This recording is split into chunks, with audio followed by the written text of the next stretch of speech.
You're listening to the Pillaging Podcast, companion podcast to PillagingJustForFun.com. That's PJ4F.com, the #1 podcast in Raider Nation. Tune in every week wherever podcasts are found. Call and leave a message to be played on air at 408-909-PJFF. This episode brought to you by DC4L Custom Tees. Check them out at DC4LCustomTees.com. It's time to pillage another podcast. I'm your host, Kenny Stapler.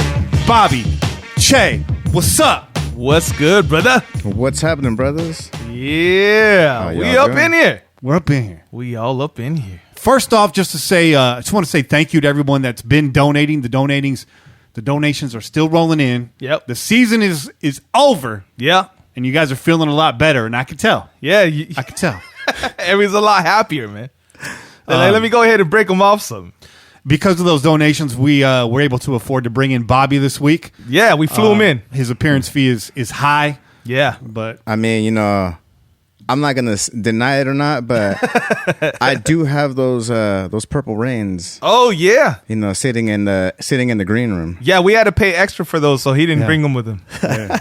Yeah. That was an extra. His agent said, no, price ain't right. They come with their own handling fee. Yeah. And he won't be punting on camera either. No, yeah. That's right. Not this time. I mean, I really don't want to mess up these beautiful cameras you guys got going on. I mean, I seriously love how the whole new setup is set up, and you know, it's good, man. I mean, I can't do everybody like that and start, you know, freaking everybody out with my chicken legs, you know. There you go. There you go. Terrible legs. There you go. Plus, we didn't have the insurance to cover his hamstrings, so you know. Policy wasn't there for that. That's right, man. Dude, this punch is making me warm, bro. Oh, it's very warm in here. We're gonna get to the punch. We're gonna reset that for those not on the live stream. If you're not on the live stream yet, if you're not at least checking it out, I know you want it. I know you have your routine with your podcast, and you're like, maybe you don't want to spoil your Monday morning. And I feel you. I'm the same way. Yep. I don't listen to a lot of shows live, but please check us out. At least come in for like the soft intro, because it's different. You're going to get a little bonus content. Mm-hmm. You don't have to stay for the whole thing. No, you can catch the rest in the car tomorrow. That's the beautiful part. Just check it out for a bit. Check it out. Exactly. You know, because that's actually how I met a lot of folks. There you go. A lot of folks that way, just, you know, how you folks said, talk amongst yourselves. So it's like, hey, so what's going on here, this and that, and blah, blah, blah. And especially how, you know, we might be going to New York next year. So Bobby's coming with? I'm thinking of doing it, man. That's crushing my cans, and, you know. We need a squad out there. We're going to make it happen, He's dude. crushing cans. I like it. Hey, I like man. it, bro. Whatever gets me out there, dude. You got to do what you got to do, dog. I recycle every week, bro. Recycle every week, bro. We want to point you guys to DC4LCustomTees.com. A couple of people hit me up. They asked, like, where's the merchandise? It's not up right now. Right. Talked to Dan this weekend. He's actually doing some reorganizing on the site. He's trimming some of the fat. He's going to give us our own page. You should see Ya Boys up there on a front page banner pretty soon. So check back in with them next week. All the gear is going to be back. All the gear is going to be back. All right? Tell a friend, but let's be discreet about it, folks. For reasons I don't want to talk about, just be discreet about the merch. Yeah, just be discreet. Yeah, don't tell a lot of people. It's one of those smiley winky face things about it. Yeah, if you're gonna tell somebody, tell them in person. Tell them in person. Keep it real covert. You know what I'm saying? It's like make sure no one's got a camera phone on you when you're saying it either. It's like a speakeasy podcast, which goes back to my original point of why you should join the live stream, because listening to the live stream in your cubicle is cool, on your forklift is cool, in your car is cool, but listening to it at home, con chela, it's something completely different. Yeah, you can't drink a chela on your way to work. Well, or on the forklift. I'm not doubting that some of you can. Yeah, I'm just saying you probably shouldn't, and it's not wise for you to do so. Right. But who am I to judge? Speaking of the live stream, Sean Grogan wants to know if you demanded certain colored Skittles. What was in your rider when you got here, Bobby? Purple, of course. Purple Skittles. I mean, if I couldn't bring the pants for insurance reasons, you know, I don't think he was talking about Skittles, Jay. Purple and green, actually. That was different. That's a good color combination, I gotta say. Just want to announce really quick too, friend of the show, Just Win Johnny out there on Twitter, Hyro Graphics on Instagram. Yeah. Check the dude out. He's got fresh graphics all day long. He's going to be launching a site tomorrow. It's a bit. I want to say it's a work in progress, but it's going to take some time for him to fully populate the shops. Check in tomorrow, though. He's going by One Nation Streetwear. Oh shit! I thought he was going to say One Nation Under a Groove. My bad. He's going to kill me for saying that. It's One Nation Fanwear. One Nation Fanwear. That's the website you got to check out. It's all fan gear. It's all custom graphics. He does some really slick work. He's going to be doing some stuff for the show, for the network going forward. He's just a tremendous dude, tremendous Raider fan. Stays out there in New York holding down Raider Nation in the Big East. And we appreciate him, man. Hell yeah. So check him out, Just Win Johnny on Twitter. Look him up. He follows us. We follow him. Hyrographics on Instagram. All that. He's in the live chat right now holding it down like a true one. Yeah. But check him out. A lot of changes coming up. I'm not going to mention the promo code for DC40 because that's going to be changing too.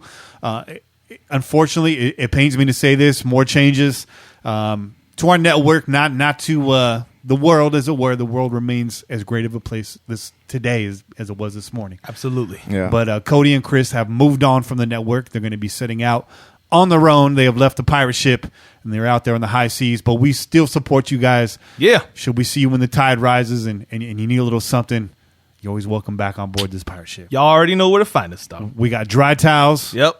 That may or may not have smallpox. And we got big barrels of rum for you. Oh, lots of it. And your lovely lady. And as long as we have Bobby around, we'll be set on the ponche, too. The ponche, some warm drinks. Because it gets cold out there on the seas, boys. That's right. But we wish you guys the best of luck. You became great friends during the short time you were with us. And I feel like that sticks. So we support y'all. You guys are doing it. You guys are doing it big. That's right, though. Yes, talk about it, man. It's time for it's time for everybody's favorite segment. Is that right? Oh man, I think so. It's time for Chelas Conche. Oh, I'm floating in the beer. Bobby, you're floating, bro. What are we drinking? Swim in it, bro. Swim in it. Oh, today I got this. So, I don't even know how long ago it's been that I announced the Founders 15 pack, right? The beautiful find that I got at Grocery Outlet. I surely don't remember that. Okay, so I was talking about that 15 pack because who's gonna say no to 3 extra beers, dog? Right?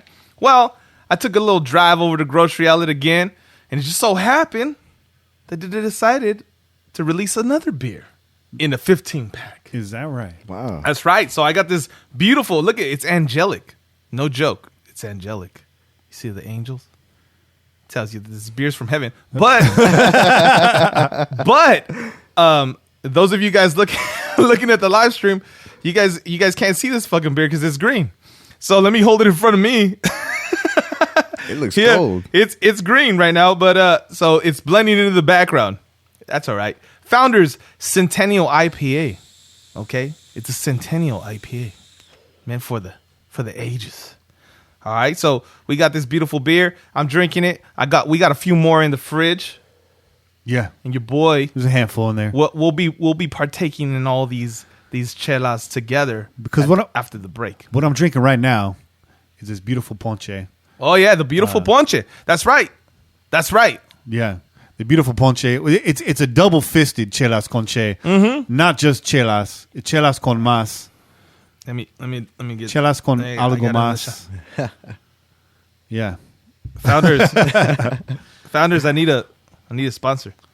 So Bobby, for our listeners that may not be hip to what ponche is, can you just clue them in? What's ponche? What time of year does it come around? What goes in it? What makes this ponche special? And why did you bring it to us?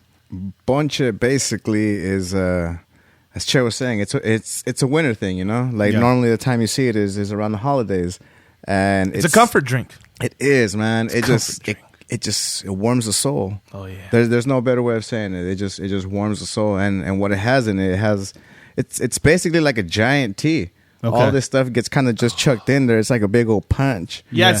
You know how you go to like the mall and you go to Tivana. Yeah, and you get that expensive ass tea that like they mix all these fucking fruits and shit in it, and and you're paying like $15 fucking a pound for that shit. Well, I don't do that, but I see other momos. Doing that. Other people do that, right? What I'm saying all this to say that we were doing that a long time ago, dog.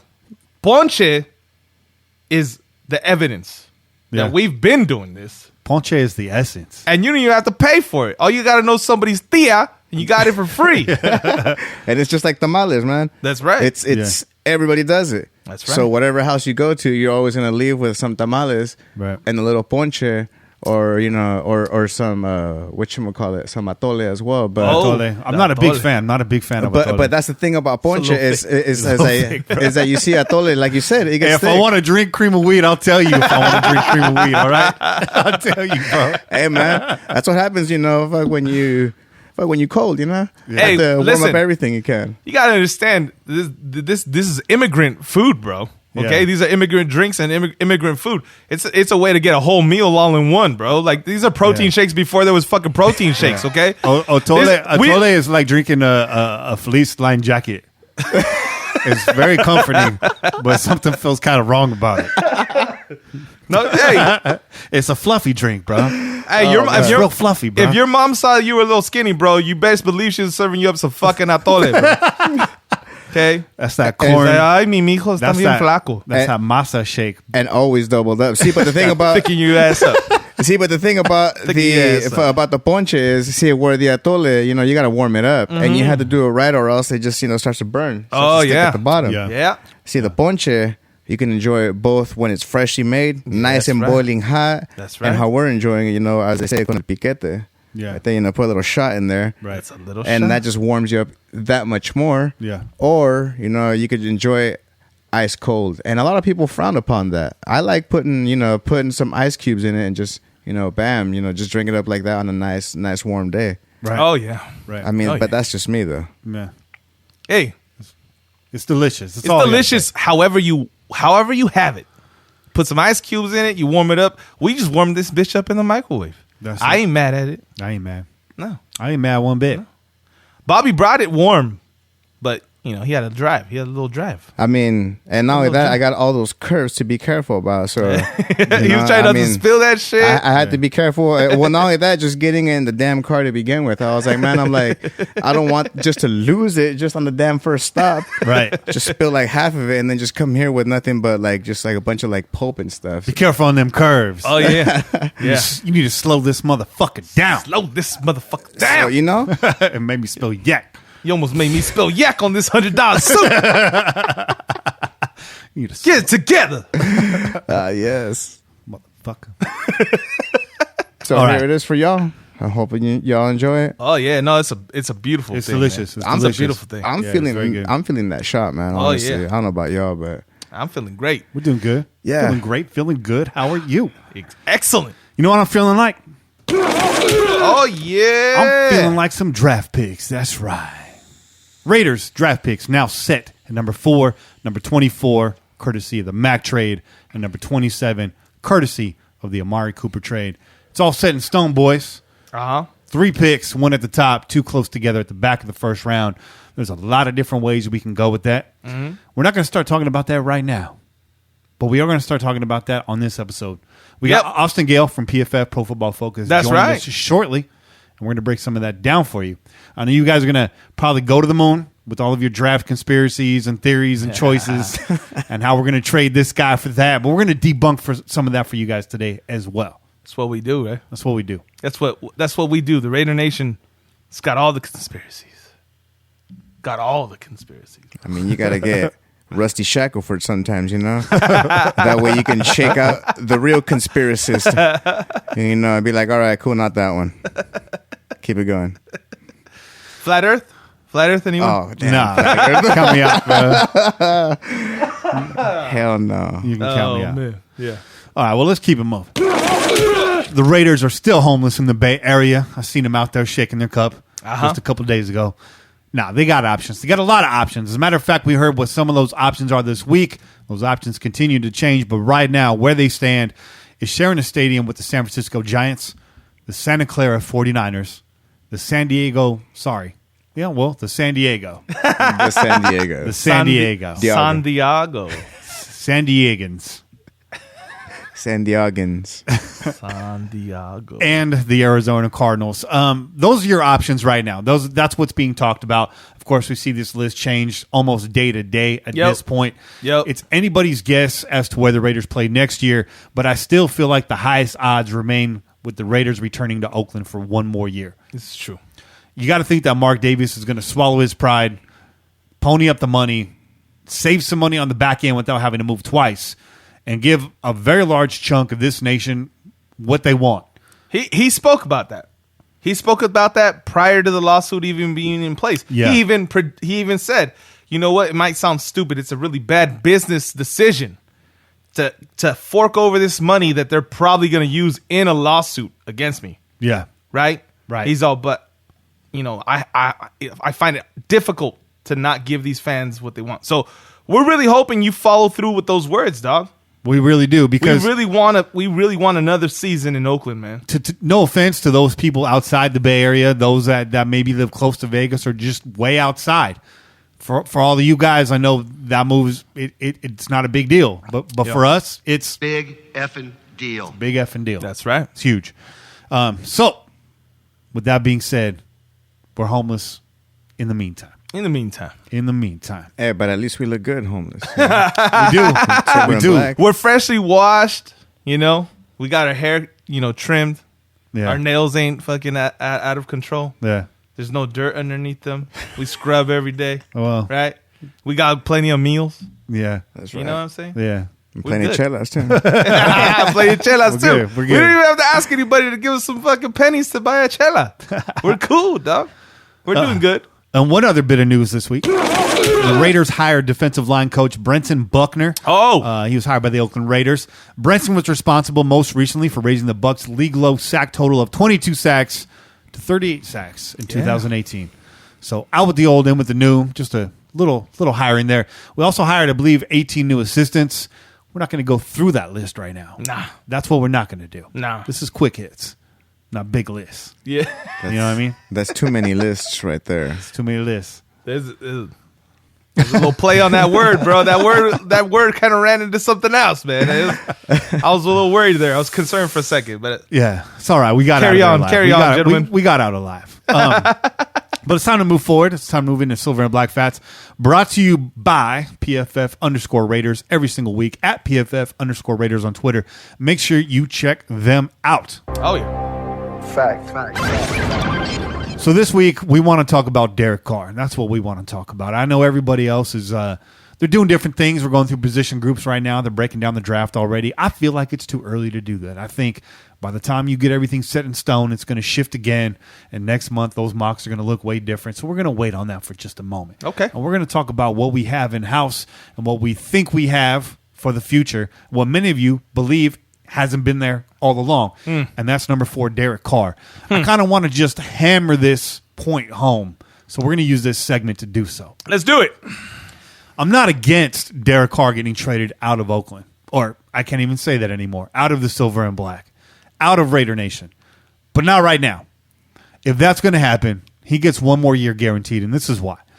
Looking at the data that was compiled, everything under the sun, all the numbers you could imagine, every throw that's been made, every pass that was dropped, and every gigantic coat that ever graced Tom Brady's shoulders knows these facts. That coat knows a lot, bro. That's why it's so fucking thick. It knows a lot. It's got a lot of knowledge. So we've gone through Derek's stats. We went through that last week. Completion percentage at near 80. Passer rating when kept clean at 104. When pressured, dirty. He's a 58. We know that's a problem. That's a highlight of a problem. That's a highlight of what we've seen and where Derek Carr's failed up until now. We know it's not entirely his fault, but we're not going to let him off the hook. His percentage of deep targets only 9%. So that's not great. No. It's not great. No. Passer rating, however, on deep targets 91.7. Okay. So when he chucks them, it's a good reason why, right? My boy, he waits for opportunities to develop. Average time to attempt deep targets, overall is 2.41 seconds. Third fastest in the NFL out of 33 contenders. Again, another critique of Derek Carr. He gets rid of the ball too fast. He needs to wait for the opening. Well, we just saw the stats right now. When our man holds the ball too long on too frequent occasion, he gets pressured. What's the QB rating when pressured? It's 58. Why? It's not your average pressure. He's got the entire team in his face. When he has the time, it seems as though he takes it. And when he does, the rating's at 91. Right. So let's chill out for a second and praise Derek's quick decision-making and ability to keep the ball alive despite all adversity. Right. Against all odds. Right. Yeah. Do I agree he can do more? Yes. Has he missed throws? Yeah. I'm not saying he's perfect. I'm not crowning Derek Carr the golden child. I'm just saying that every arrow that you throw in this guy's back isn't 100%. Fact. It's not. That's true, man. So, I mean, average depth of target, 6.2 yards. You want that to be deeper. But is it workable in this offense as we see it? What do you guys think? I mean, no. I'm gonna go ahead and say no. First of all, the man was learning a new offense this season, and yeah, you got an off season to learn offense or whatever. But we all know that the minute that Gruden came in, the first thing he was talking about was like, we're not gonna have enough time to really implement the offense the way I want it. Right? He was talking about all the breaks that they have, all the new, bylaws and regulations that the NFL has. The players, the union has fought for. Right. Now they can't be, you can't come in contact with them. There's no, all the different stuff that they had going on. So we know that Gruden's offense, he's got that playbook's got to be fucking this wide, right? Yeah. Show it to you guys in the live. Like a phone book. A phone book. At least a phone book or like two, maybe a metro, three. Like a metro phone book. There you go. Yeah. There you go. It's got to be deep, right? It's got to be. There's a lot with 2 C's. thick. There's probably like 4 pages per play, right? That's all I'm saying. So it was going to take a little bit of time for him to really adjust to that offense. The other thing that we were dealing with, and I think Gruden touched on it during the season, and later on during the season he actually mentioned it, was that he was trying to perfect everything. He was too busy trying to give Gruden exactly what he wanted. Right. And he said he's too focused on giving me exactly what I want, and he's forgetting about what he is, and that's a football player. Oh. Sometimes you got to just use your instinct, right? And we started to see that towards the end, right? Towards the end of the season, we started seeing Derek Carr develop into what we were used to in 2016, right? He's making plays. He's not just standing in the pocket. He's breaking out. Maybe he runs one here and there, uses his legs. He forgot about those for a while. Yeah. Right? Yeah. But I say all that to say this. We're going to really find out this next season. This is the season. And when we talked about it earlier in the season, I can't remember how early in the season, but we were discussing how long of a rope do you get? Do you give Derek Carr? Right. And I said, you got to give the man at least 2 seasons. 2 years in an offense. You got to give him at least 2 seasons.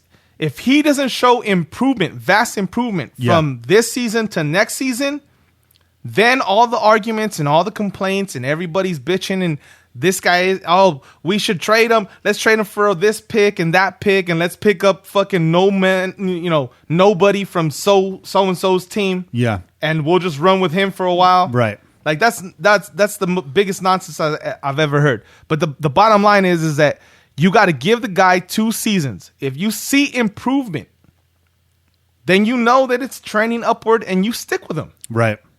You don't give up on the man when you start to see improvement. Look at the Chargers. Let me use the Chargers. Okay, the Chargers weren't sure about Drew Brees. And then they drafted your boy Rivers. Yeah. Right? Yeah. And then all of a sudden Brees started playing his ass off. Right? True. And then they were caught in a fucking predicament. Yeah. And guess who went on to win a Super Bowl? Drew Brees. Yeah. Guess who's going to show up in another Super Bowl? Drew Brees. Possible. Yeah. Possible. Yeah. Yeah. And Rivers is where? At home right now. He's home right now. He's going to have his 17th child. Yeah. I think it's 20th. 20th. So, and everybody knows the stats that Rivers has put up and all that good shit, right? But sometimes you got to stick with the guy that you got. By the way, Philip, come get your kids out of my goddamn backyard. They're running amok. Keep kicking the ball over They're the running amok. Bro. But yeah, man, that's we've talked about it. We've talked about it. We've talked about it, and we're beating it in. to your heads right now. Mm-hmm. I'm not trying to set. Me and Kenny ain't sitting up here trying to act like we know everything. No, not at all. As a matter of fact, we know fucking. I know nothing right now. Yeah, we know absolutely I have no idea what's going on. Bottom line is that you guys might be right. There's a very good possibility that you might be right, but there's also a very good possibility that you're fucking dead wrong. Yeah. And the fact that you guys are out there on the fucking Twitter, in the Twitter universe, talking about like Twitter GM, like bro. tweeting shit like it's an absolute, like Scream berets. Oh, this guy's horrible. He'll never be blah blah blah, and this and that. And it's like there was nothing up until the last season and this season that made you think that. We saw everything trending upward with Derek Carr. Everything was trending upward. 2016 broke his ankle. 2017 broke his back. 2018, I'm a little worried about breaking something again. Yeah. Right? And I got a lot of shit to download in my brain. Yeah. Until about halfway through the season. Yeah. And you know, John did a lot of work for him this year. John and Greg kind of reinstilling some of the footwork and the fundamentals he had taught him prior to him being here. Mm-hmm. And we saw that in the second half of the season, him being able to step up in the pocket and actually make some plays for himself when the opportunity was there. The 6.2 yards per attempt, I mean, that's just a product of what he had time for this year. Right. And the fact that he was still able to be productive and get the ball out says something about his mentality, his ability to get after it, his ability to bounce back and fight through and get something out of nothing. And the loss of targets, bro. The loss of targets. Let's be honest. What we thought we were going to have wasn't there. And then what we thought was replacing it wasn't there. Yeah. Right? Yeah. All that shit just started going to the wayside. Yeah. Before you knew it, you had a bunch of guys that you thought were going to be on the bench playing. Right. Wait till that wide receiver core gets restacked, and wait till Derek Carr gets that handle this offseason on the offense and the freedom to do what he wants with it during the regular season. And you're going to start to see this ball moved around a lot more, because we commented on that in a couple games. A couple of the games where we won or where we showed out and still couldn't pull it out. Derek Carr had a good day. When Derek Carr had a good day this season, you saw receptions by 7+ receivers on the field. Absolutely. And so that's going to continue to be a trend. It was a trend in 2016. And I think going forward, when the weapons are there and the comfortability, the comfort level is there, Derek Carr will come back in this offense. I'm kind of where Raider Roo is right now, looking at the live chat. He says he's not 100% on board with Carr. And I think that's a responsible take, given what you had. We're not drinking that much Kool-Aid, but he's also not that much against it as the other half of Raider Nation. He lays right in the middle. You got to give him one more year and go from there. And this is why. We're going to move forward now. There you go. And tell you exactly why. Because we've beaten the shit out of this dead horse tonight. Fact. 2009 free agent quarterbacks. Here they are. Oh! Along with their 2018 PFF grade. Watch out now. Call it what you want. Ryan Fitzpatrick, 84.4. Okay, let's talk about Ryan. Quick minute. Is he a starting quarterback in this league? Absolutely not. Would you want him coming off your bench? Yeah. I'd like him coming off my bench as a backup, as long as I knew he was going to play more than 3-4 games in a row. Enough said. Sean Mannion. Fuck is that? Who? Teddy Bridgewater. Teddy Bridgewater, baby. Bridgewater's one of those guys that you wouldn't mind having on your bench, because there's potential there still, right? Obviously, he's battling back from injuries too. Is he a Derek Carr replacement, ready to go out the shop? No, not a replacement. I said bench. There it is then. I said bench. Exactly. Brock Osweiler. Come on. Negative. Matt Castle. Come on, though. Matt Castle. Is that doing it for you? 48.6 grade, Matt Castle. I didn't even know that motherfucker was still in the league. That's what I'm saying. Josh Johnson clocking in with a 47.6 overall. Josh Johnson got fucking sent away just fucking a few weeks ago. He was here for like a day, I think, right? Yep. Derek Anderson. Doing it for you? Josh McCown. You want him back? Tyrod Taylor. Tyrod Taylor. My bad. Tyrod Taylor. No. You want him back? No, since he can have him. Yeah, there you go. Since you can't have him. Hugh Jackson, you can have whatever you like. Yeah, so, I mean, that's just a free agent class. We're going to get into the draft in a second. We've come to the end here. But in free agency, I need to hear you guys say it. Is there a replacement for Derek Carr currently in free agency at the moment? No. Negative. Fact. There it is right there. Is there a guy in this league that you think we have the stock, the equity to trade for that you would replace Derek Carr with? Absolutely Hell no. Fact. Well, all right then. With that being said, let's get out of here for a quick minute. We're gonna bring Austin Gayle in here, and he's gonna let you know why Derek Carr should stay with the Oakland Raiders. Oh yeah, because we're gonna beat this horse a little bit more. That's right. Now we're gonna talk about a whole lot more with Austin Gayle, including the 2-minute drill. So stay tuned. We'll see you guys on the other side. We out here. Peace. Go Raiders.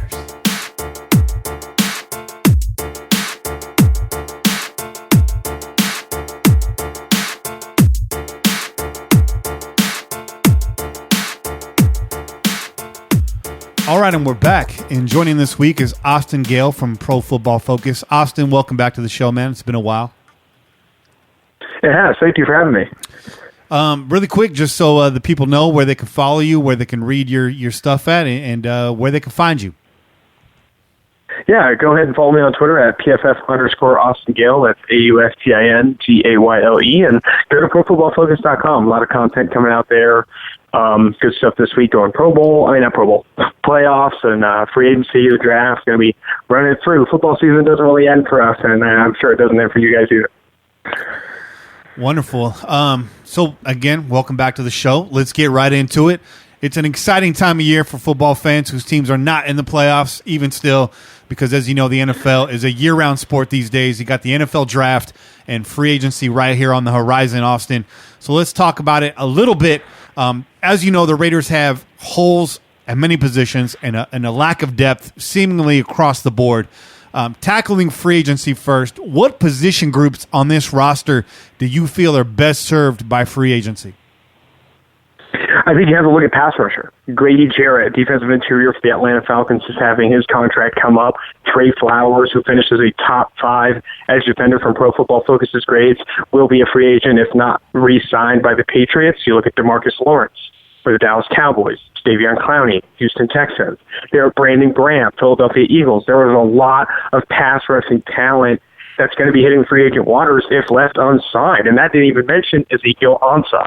There's other guys. There's a lot of guys that people are going to be eager to swoop up in free agency. And while you look elsewhere, it's kind of a dearth of talent. There's not a lot of other places you want to spend big money.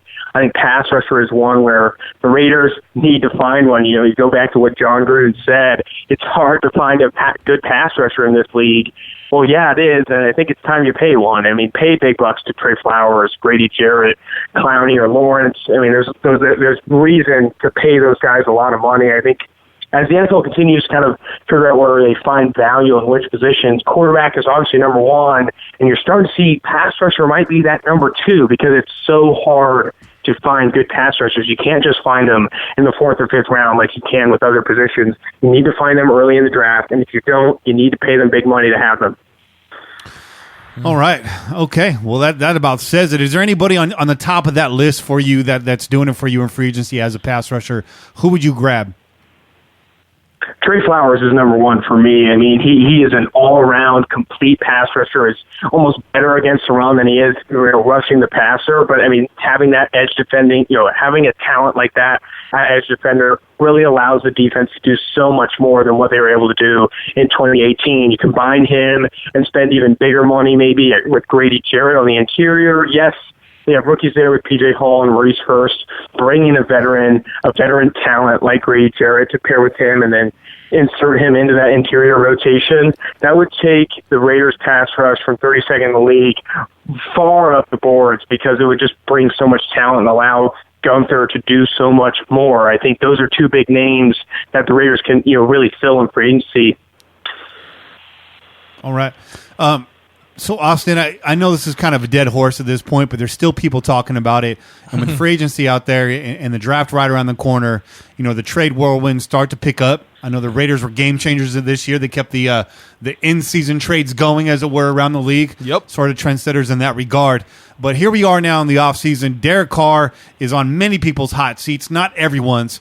But what's the likelihood that the Raiders actually trade Carr? And if they do, what's the backup plan there? I'm looking at the list of free agent quarterbacks right now, and I'm not seeing one myself.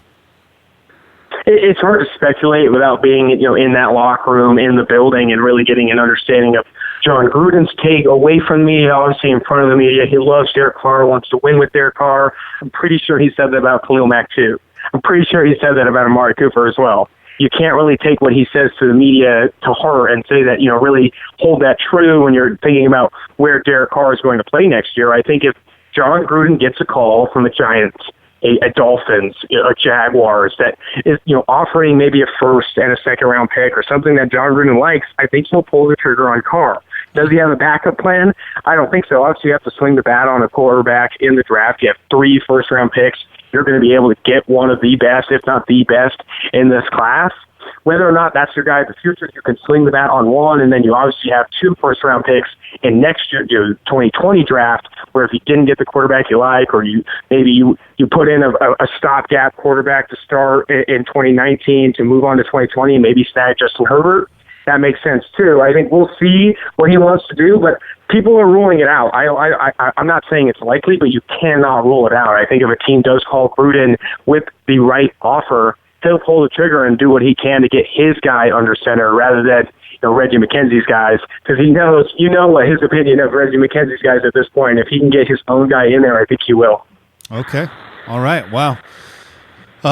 So you got Dwayne Haskins coming out. You got Kyler Murray coming out. So keep it in line with quarterback trades and that trend, that theme. Raiders are sitting at number 4 right now. Is there another team in the top 10 desperate enough to trade up and maybe change the landscape at the top of this draft? I'm looking at the New York Giants and possibly even the Jacksonville Jaguars. Are they potential trade partners for the Raiders on draft day? Yes, if the Raiders stick with Derek Carr, if the Raiders go through the combine and free agency and do not trade away that piece, I think then you have to look at the Giants and the Jags looking to trade up for Kyler Murray, Dwayne Haskins, or other quarterbacks that maybe fly up the board. As we all know, it's a quarterback-driven league, and even the worst quarterback classes, you see multiple quarterbacks go in the top 10 because it's a premium position. The best quarterback in the class is going to be better than the top 5 at many positions, guard, center, defensive interior, linebacker, because of how important it is. And I think trade up is always possible, and therefore trade down for the Raiders is always possible as well. Mm-hmm. It all depends on what they do with Derek Carr. I think that question mark is still left unanswered, and I think a lot of people want to say we're sticking with him, and the Raiders are going to keep moving forward with Derek Carr. Derek Carr is going to make it to Vegas. But I really don't think it's as point blank as that. I really think Derek Carr's future is in question and will continue to be until this next draft. I think after if the Raiders go into the draft with Derek Carr under contract on the team, I do not see them taking a QB in this draft. However, if he does get traded, they're going to be after a quarterback in that top 10 slot. So really quick, last Derek Carr question. One of our listeners, Stackanova, he wants to know, how did Derek Carr's PFF grade under pressure compared to previous seasons? Did he improve? Did he regress? Did he stay about the same? He improved compared to last year. Derek Carr's grade under pressure improved compared to last year, but last year was one of the worst grades for Derek Carr under pressure, and one of the worst grades for a quarterback under pressure in the PFF era. It improved. I think he got better as he got used to being under pressure. This year he was under pressure more than really he has been his entire career, maybe his rookie year at a higher rate. But this year he was under pressure a ton and learned to handle it, specifically down in the last stretch of games in the season. I think you started to see that Derek Carr of 2016 that thrived under pressure. Right. His career in 2016, he was one of the best quarterbacks at throwing the ball under pressure. This last year wasn't great, but a lot better than the year before. And I think if you can continue to trend upward, continue to trend in that 2016 direction, a good Derek Carr under pressure is a starting quarterback in this league, and a good one at that. Thank you. Thank you for finally putting that to bed, at least a little bit. I feel a little bit better about that. Do you guys? Yep. Yeah, all right. Definitely. Man. All right. Well, let's keep it moving. Let's stay on the draft. A big part of Derek Carr's success, as we just pointed out, is his offensive lineman. That hasn't gone his way the last couple years. This year, obviously, you got 2 rookie bookends struggling to make things work out there, plus a host of other problems. Do you see the Raiders possibly going offensive line with one of these first 3 picks? And what offensive lineman do you have coming out in the first round this year? That's a great question. I think it's going to be how, not necessarily stubborn has a negative connotation, but how much John Gruden's willing to stick with his top 2 guys. I mean, if he really believes in Colt Miller and he thinks he could turn it around, I don't think, given John Gruden's strategy in previous draft, he's going to attack tackle. I think he's a guy that's against drafting at the same position in the first round in multiple years. You saw him steer away from Derwin James for that reason. We drafted a safety a year ago. We drafted Carl Joseph. We drafted Obi Melifongo. We can't do that. So I don't see him going tackle in the first round, honestly. I think he's going to like his guys. Those are his guys he's going to stick with. I think he wants both of Brandon Parker and Colton Miller to start next year if healthy, and therefore target something else. If he was going to, though I don't see it, Jonah Williams, the guy out of Alabama, is a guy that I love a ton, and PFF has graded very well. In addition to him, Brace Little out of Ole Miss, he's another one that's exciting coming out. I think both those guys will get their names called early in the draft. However, I don't think John Gruden and the Raiders will be the ones calling. How do you see those 3 picks shaking out? You don't have to give me names or anything like that, but as far as position breakdown, where do you see the Raiders focusing on in the first round this year? If Derek Carr is staying under center in 2019, I think that 4th overall pick has to look at defensive line pass rusher. Josh Allen out of Kentucky, Quinn Williams out of Bama, Clyde Farrell out of Clemson. Those guys are the names that are going to pop up over and over again in that top 5 spot if Derek Carr is still the quarterback of the Silver and Black next year. When you get down into the 20s, that's where it starts to make more sense. Maybe look in the secondary, linebacker. Deontay Thompson's a guy that comes to mind. Greedy Williams, DeAndre Baker out of Georgia, Devin White, if he does declare, Devin Bush out of Michigan. Those are some names you're going to hear. I think defense the whole way through. Though there is offensive talent at the top end of this draft, that how little talent the Raiders have on the defensive end is unbelievable, really. It's something they need to drastically improve. All the linebackers really struggled last year. Secondary, outside of really Darion Conley, really lacks talent. It's all on one-year deals. Marcus Gilchrist, Leon Hall, Rashawn Melvin, Daryl Worley, all of those guys are free agents if they are left unsigned. So they're going to have to add some talent, some long-term answers in the secondary, and I think that starts in the draft. You could easily see them go after a Deontay Thompson, Greedy Williams, DeAndre Baker. Okay. Man, it's a lot of information, guys. I'm over here downloading it as it happens. Awesome. We've missed you a lot. I know that there's a lot of draft stuff to still unpack. We have to get into the later rounds and all that. We're not going to do that tonight, but we do have a new segment on this show, and we'd love it if you took a minute to participate in something we call the 2-minute drill. Sounds great. Let's do it. All right, so I'm going to throw 20 questions at you. Each one of them has a definitive correct answer. We're going to keep score over here. And you don't have 2 minutes to do it. You have as long as you need. But we call it the 2-minute drill. There is very intense, dramatic, tense music that you cannot hear. Well, we can. So you're probably better off there. But it really picks things up for us. Yeah. But we're going to run through it right now. If you're ready, let's give it a shot. Also, I want to preface this by saying I know you're not from Cincinnati, but you live in Ohio now. So I'm going to give you some Ohio trivia mixed in there as well, because you should know where you stay at, Austin. Oh. Wow, sounds great. All right, here we go. Let's get started, guys. 2-minute drill. With Austin Gayle from Pool Football Focus. Where did the Raiders play their very first... Where did the Raiders play their very first season? Wow. Their very first season in 1960, the city?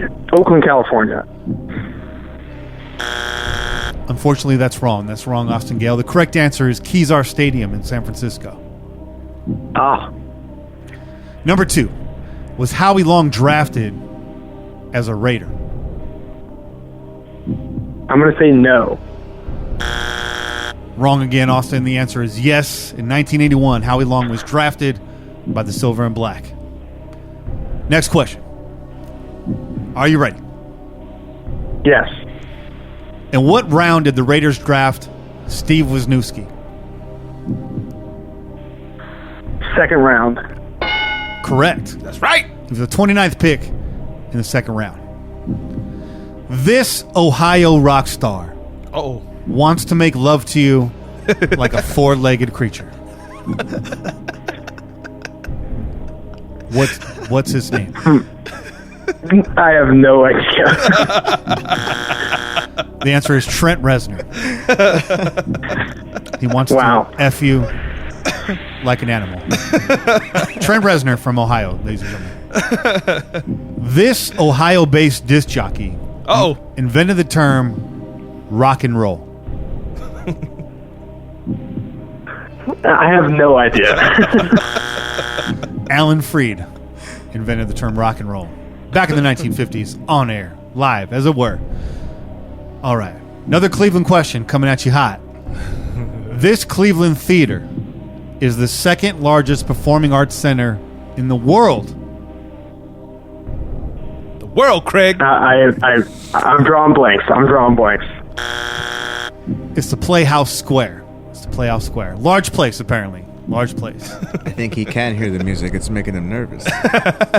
It's making me nervous. All right, here's a good one for you. You got to know this one, Austin. Do you watch the Olympics? Yes. You'll know this. You got to know this. How many meters is a lap in an official Olympic swimming pool? How many meters? I'm going to say 100. Yeah. Correct. That's right. That is correct. There's 100 meters in one lap in an official Olympic swimming pool. What is the fear of the color silver? Oh. What is the fear of the color silver known as? Oh. Not sure. Chromophobia. These are tough questions, guys. Yeah, they are. All right. That was very difficult. All right. This is pre-merger question. I'm going deep with your football knowledge right now. Who was the first player to rush for 1,000 yards in a season? Pre-merger.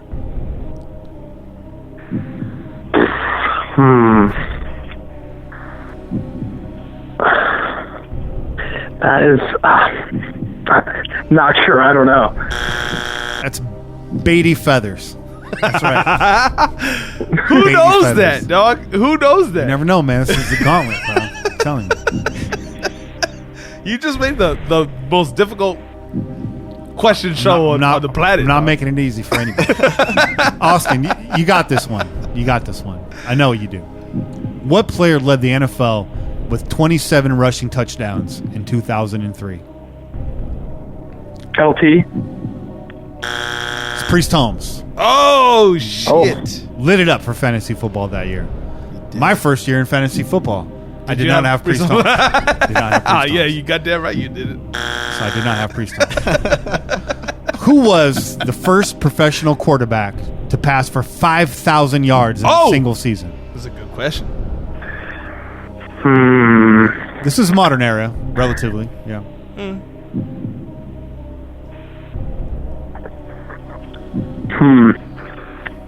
I'll go Joe Montana. It's wrong. It's actually wrong. Correct answer is Warren Moon. In what year was the Raiders organization formed? 1960. Correct. There you go. Back on the board. The ones that count. Back on the board. Those are the ones that matter anyways, man. How many passes did Brett Favre attempt as an Atlanta Falcon? Oh, shit. 0. Oh. Correct answer is on his jersey. It is 4. Oh. Correct answer is 4. I see what you did there. In 2005, this Raider led the team in tackles with 116. In 2005, he was a tackling machine. It's a big hint. It's a big hint.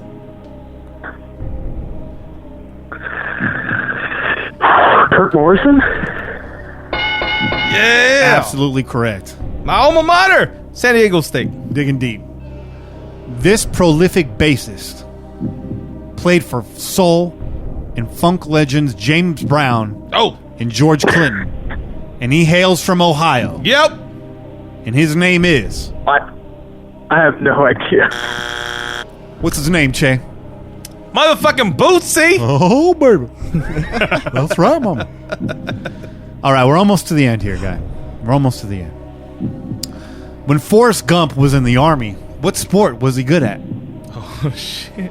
That's right. Ping pong and football. That's right. That's correct. Absolutely. I'm going to give you the football one. That was his college years. He should get 2 points for that because he gave you 2 fucking sports. It's true. It's true. In 1976, the Raiders had a 13-1 regular season record en route to their first Super Bowl championship. Oh! To which team did the Oakland Raiders suffer their only defeat that season? I'm going to say Miami Dolphins. It's actually the New England Patriots. But it's the same division, though. It's the same division. Yeah. It's close. There's bonus points. I'm going to give you one last question here. This is a true or false question. True or false? Did John Matuzak actually fight Muhammad Ali? False. That is wrong. John Matuzak actually fought Muhammad Ali in an exhibition boxing match at Mile High Stadium in 1979. Is that what Rocky 3 was about? That might have been a callback. Right? That might have been a callback. That's what I'm thinking, right? That's good knowledge, Shay. He fought fucking Thunder Lips, dog. That's it. That's it. Thunder Lips. Austin, man, I hope your experience wasn't too stressful here at the Pillaging Podcast. We hope you'd like to come back and maybe take another shot at this sometime in the future.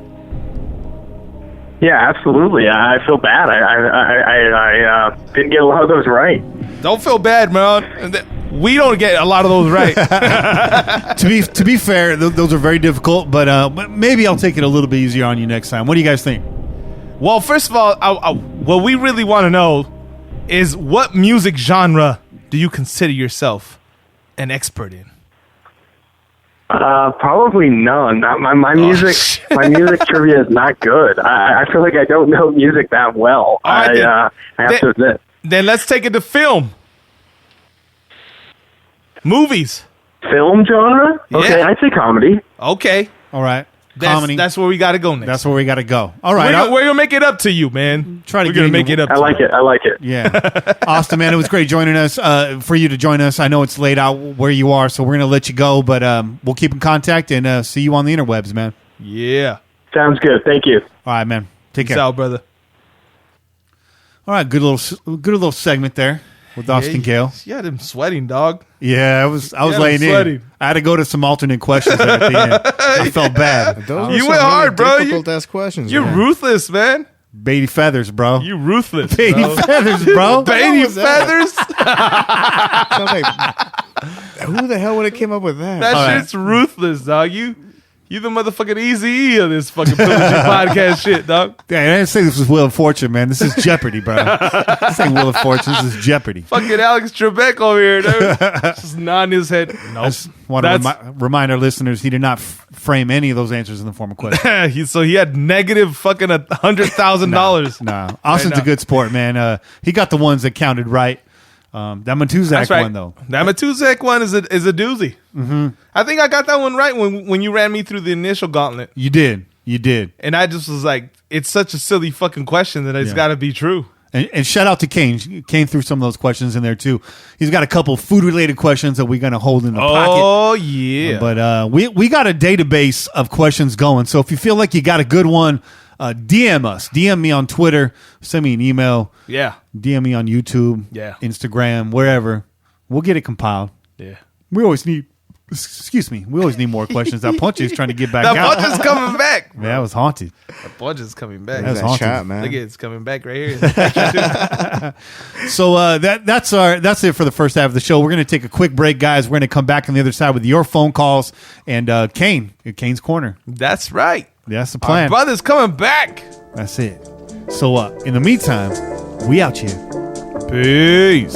Go Raiders.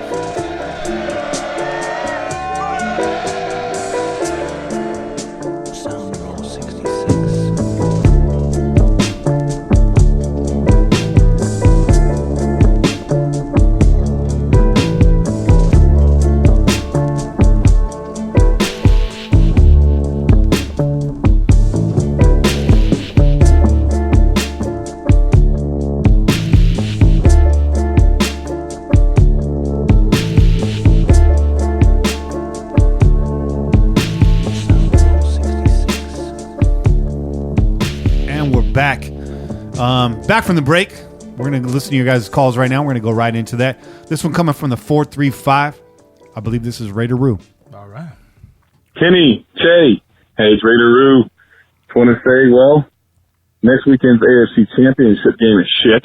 It's gonna suck, but as much as fuck I all hate, those guys. Enjoy watching the Chiefs and the Patriots, guys. I'll be partying in San Francisco. There you go. That's the way to spend it.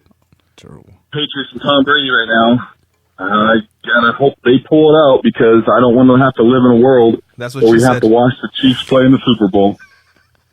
But hopefully this hurry up and get it through all that so we get to the off season and see what kind of moves we make. And Look. Look. Hold on a minute. You're either going to see the Chiefs or the Patriots in the Super Bowl. I hate to break it to you. Yeah. Just get used to that. You don't have to watch Super Bowl. You don't have to like it. Most people don't. But you're going to watch it to fucking see one of those bitches fucking lose. Yeah. You're going to watch it because you're going to want to see one of them lose. I can't honestly remember the last Super Bowl I watched. I mean, I watched the Super Bowl last year, but I can't remember it. I You know what I mean? I hear you. I hear you. You feel me? I feel you. using our draft picks and our cap space, it's all the excitement we got left. But whoever comes out of the NFC hopefully can pull the Super Bowl off. Anyways, it's really all I got for now. Have a good one, guys. Catch you later. Go Raiders. Yeah, Raider-Roo. That's a good micro conversation to have right now. Raider-Roo, by the way, tailgate MVP this year. He was a tailgate MVP. I'm joined by a tailgate Hall of Famer, though, Bobby Wasabi to my left. You damn right. So I'm saying that in the presence of a yellow jacket. Yeah. Give him the yellow jacket. I'm more of a green jacket. The green. Oh, he plays golf. He plays golf. He's got that Masters. He's got that Masters. No, I mean, because, you gotta always have the green. He got that green jacket, purple pants. Get it straight. Is my man looking like the Joker over here, looking like the Riddler up in this bitch.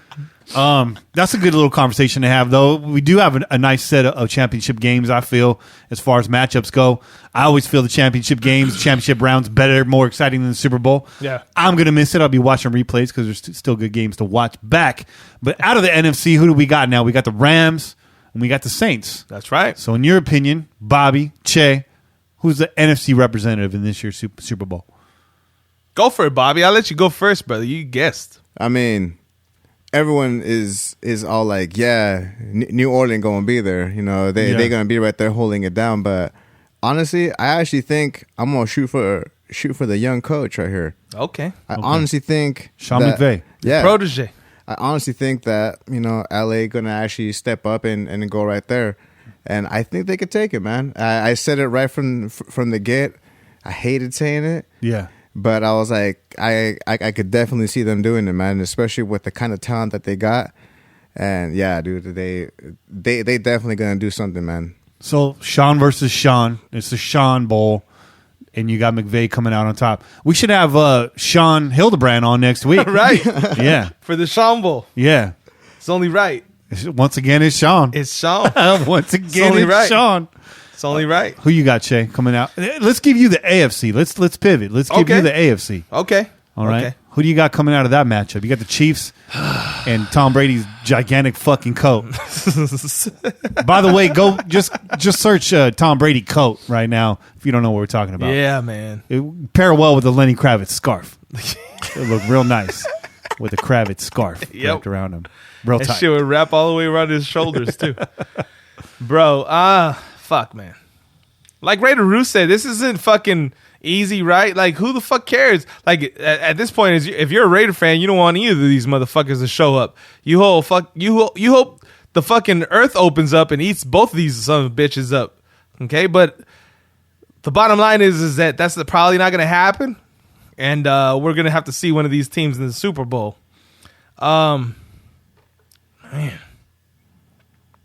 Man, this is like trying to pick out who's your favorite turd, bro. I flush them all. I can actually answer that. I flush them all. I flush them all, dog. They all go down the drain, bro. Fuck, man. Who do I want to win? No, none of them. Who do you think is going to be there? Who do I think's going to be there? Yeah. My man over here is pacing, sitting down. Che's pacing, sitting down. Man, why you gotta give me this question? The fucking Patriots are gonna fucking be there again. Damn. It's disgusting, right? Damn. It's disgusting. Yeah. So here's the thing. One, the Chiefs they need to get slapped in the face. they need to take a little step back. These motherfuckers are they're really hot on themselves. They really like themselves right now. Yeah. You know, they look in the mirror and they're like, I'm great. Yeah. I love me. I'm fabulous. And they fucking go out and they have a good time. And then they go to the game on fucking Sunday, and fucking Tom Brady is gonna get there with his fucking busted ass knees, his large ass coat, and he's gonna be like, I've been here before. Check the coat. I'm gonna be here. I've been here and stuff. So I'm gonna be here still. Look, he's gonna win. That motherfucker's gonna win another fucking game, and he's gonna go to the fucking Super Bowl, and he's gonna lose. And he's gonna lose. He's gonna lose to fucking Drew Brees.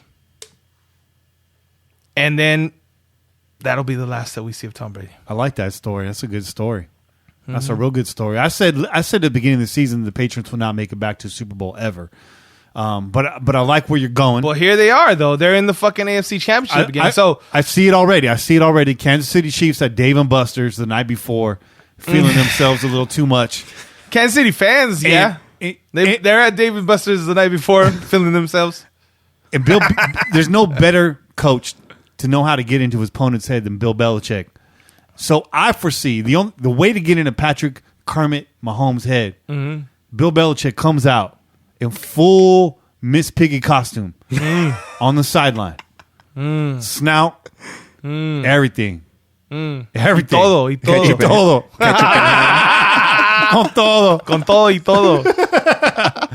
Yeah. So all right. So we're looking at possibly You're saying Patriots, Rams. That's what we got coming out of you guys. I'm saying Patriots. I'm saying Patriots, Saints. Okay, I say Patriots Saints. With Drew Brees on top. Bobby has a point in what he's saying, but I do think that the fucking Saints are going to win. I think it's a new hotness versus the old hotness. I think it's going to be Chiefs Saints in the Super Bowl. Chiefs are going to get there first in a long time. And Drew Brees on top. There you go. Drew Brees on top. New hotness versus old hotness. Yeah. New hotness versus the old hotness. Hashtag new versus old hotness. That's right. Devin says, I'm a foolio. I thought Andy Reid was the Miss Piggy. I'm second over. You fucking right he is. Damn, we're still on calls. Let's get it going. Let's keep it going, man. Let's keep it going. Hey, Pillaging, how's it going? Real quick. I know you guys on the live chat can't hear this right now. There's nothing I can do about that at the moment. This is Pete coming in on this lovely Sunday afternoon. What's up, Pete? What up, Pete? I just wanted to say, I got a couple points for Sunday. Jay, I completely agree with what you said last week. Derek Carr is my MVP for this year. All right. That's how I know a lot of people feel that way. Some people don't. But what I took away from it was what he did was a lot of other quarterbacks have been in better situations and still quit on their team. Right. And he didn't. Stuck in there like a fucking man, which is what I'm here for. I don't want to get too into the draft yet because that's not coming up like how you guys said last week, but I got this weird feeling, not weird feeling, but I have this idea that maybe if we don't get the guy that we want at number 4, like if the guy that Mike and John don't want is not at 4, if someone would be willing to trade up for a quarterback, and maybe we move back in the top 10, who knows? What do you guys think about that? I don't know if I'd be mad at it, if we could still get a quality player. Yeah, we kind of crossed that bridge already. I'm for it. If we can move back, maybe get something a little higher in the second round, get those 2 picks in the bottom of the first with another close pick right behind it. That gives you even more leverage. You need a guarantee though. That it's got to be a guarantee that they're going to fucking take a quarterback. Yeah. Right? You're not going to fucking trade away that pick to these motherfuckers and then they fucking turn around and they fucking pick somebody else. Some in their fucking contract. Okay. Yeah. We're trading the pick away to you. Yeah. You take that fucking quarterback. Mayock needs to be banging them phones. Because we don't want that motherfucker. No. You can have him. You can have him. I also have this new thing, like, I'm really, really sold on, like, this year, I hope this offseason we actually concentrate on getting good at one side of the ball. I'm saying, like, if we decide to go offense, fuck it, go offense all the way. If we decide to go defense, let's go defense all the way where we need a lot of help. Because, like, in past years, it seems like we've tried to have balanced drafts, and I don't know that that's always worked out. Like, if we got 3 picks, let's beef up one side of the fucking ball. You know what I mean? And whatever it ends up being, who knows? And one more thing. conspiracy that I have. And this has to do with the GM hiring. I love the Mike Mayock hiring. But guys, I got this weird feeling, and I think I'm crazy, might be crazy, from after listening to Mark Davis talk after Mike Mayock's press conference. I got this weird idea that if Mike McCarthy or Marvin Lewis don't get a job anytime soon, that we're going to bring them in for some sort of office consultant position. Now, you can call me dumb, call me crazy, whatever, but I got this weird feeling that one of these head coaches that are floating around that might be cool with John, he's going to bring someone in outside of Mike Mayock to handle football stuff that he can bounce shit off of. I think I'm wrong, but I just get a feeling like that. Let me know what you guys think. Happy New Year, and God bless. That's a good question, man. And to be honest, that's something that I hadn't even really thought about yet. But bringing in like a vetted former head coach in this league to be a consultant, I mean, it's not a long shot, but that's considering Lewis or McCarthy doesn't get a job somewhere else. Right. So do you think that's far-fetched, or was that likely? Marvin Lewis as defensive coordinator? Yeah, I think that's what he's saying. I don't know, dog. I mean, our homie's still in place, right? It's not like we let him go. Well, he's saying like for an office consultant position, not necessarily DC. Not necessarily taking over DC. Yeah. Okay. I mean, it's possible. Anything's possible, bro. We got people going in and out of the fucking doors as we speak, and we don't even fucking know about it. So anything's possible. I don't see anything out of the realm of possibility. But as far as like saying, you know, fucking it's a shoo-in or fucking Marvin Lewis is Garrett, like, oh, he's gonna get picked up right away. The motherfucker just came off of being one of the worst fucking head coaches of all time. Why is he guaranteed a fucking job anywhere? Yeah. You know what I'm saying? Yeah. If anything, he should come on as a consultant to Tom Cable, how to keep your job despite lackluster results. He can consult them really well on that topic. Does he coach offensive linemen? Because maybe he'd have a shot then. So to answer your question, I guess, I don't think it's a long shot, but is it necessary? I don't see it as being necessary. And why crowd that office, you know what I mean, anymore than it's already going to be. Before we move on to the next callers, right now, stacking over in the chat is a good question. Would you trade the 27th overall pick from the Cowboys for Antonio Brown? He's only making $13 million average each of the next 3 seasons. Could Grudem turn him around? I want to go first.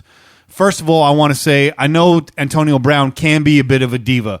Most high-profile wide receivers are. Right. But I also want to say that Ben Roethlisberger is a gigantic prick, and you should not. You should Facts. Facts. Hold on, let me hit him with the fucking.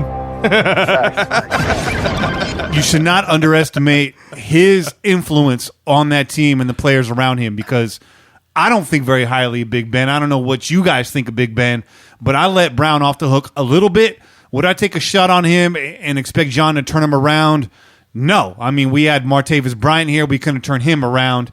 But hold on. I know that's extreme. But hold on, though. What are you turning around? His attitude? Right. Because his fucking production is there. You don't have to turn around his production. It's true. Right? You're talking about his attitude. So if the motherfucker goes out on the field and he produces, who fucking cares? Like, I don't listen, if he might fucking, you know, bring it down a notch. Right. But the motherfucker's still gonna be who he is. Here's what I got to say to that too, and I agree with you, Che. I think if you're talking about bringing in a guy, being worried about bringing in a guy that's going to sour your locker room and bring the mood down, right? Antonio Brown might be chippy, but we just got rid of a guy, Amari Cooper. That's a soul sucker. That's a fun sucker right there. Amari Cooper is a fun sucker. I've heard him call a lot of things over the last few weeks. He's a fun sucker. You're a cocksucker. So I'm not too worried about it. Despite the fact that Brown's chippy, I like his energy. I would not be mad at that move. But trading out of the first round to get him, I don't think I want to give that up. I think there's too much talent in this first round. I'd rather get younger, get cheaper, and see what's left over on the other side. Right? I agree. Right? I agree. There's potential there, man. In the first round, we got 3 picks. Fucking take your shots, bro. Shoot or shoot. Yeah. Shoot or shoot. What's up, Bobby? Are you good, man? Well, your whole life moving in slow motion right now, dog. I mean, it just takes a lot, to take in, being around all you guys right here all the time. There you dude, go. All of us. There's like 15 of us. There's too many of you guys right now, dude. I mean, multiplying and whatnot, dude. Off top, you haven't opened your eyes for like 30 minutes. I was insane, man. Bobby's half Mexican, half asleep right now. Shout out to my mom's ponche. Yeah, shout out. Shout out, dormidos.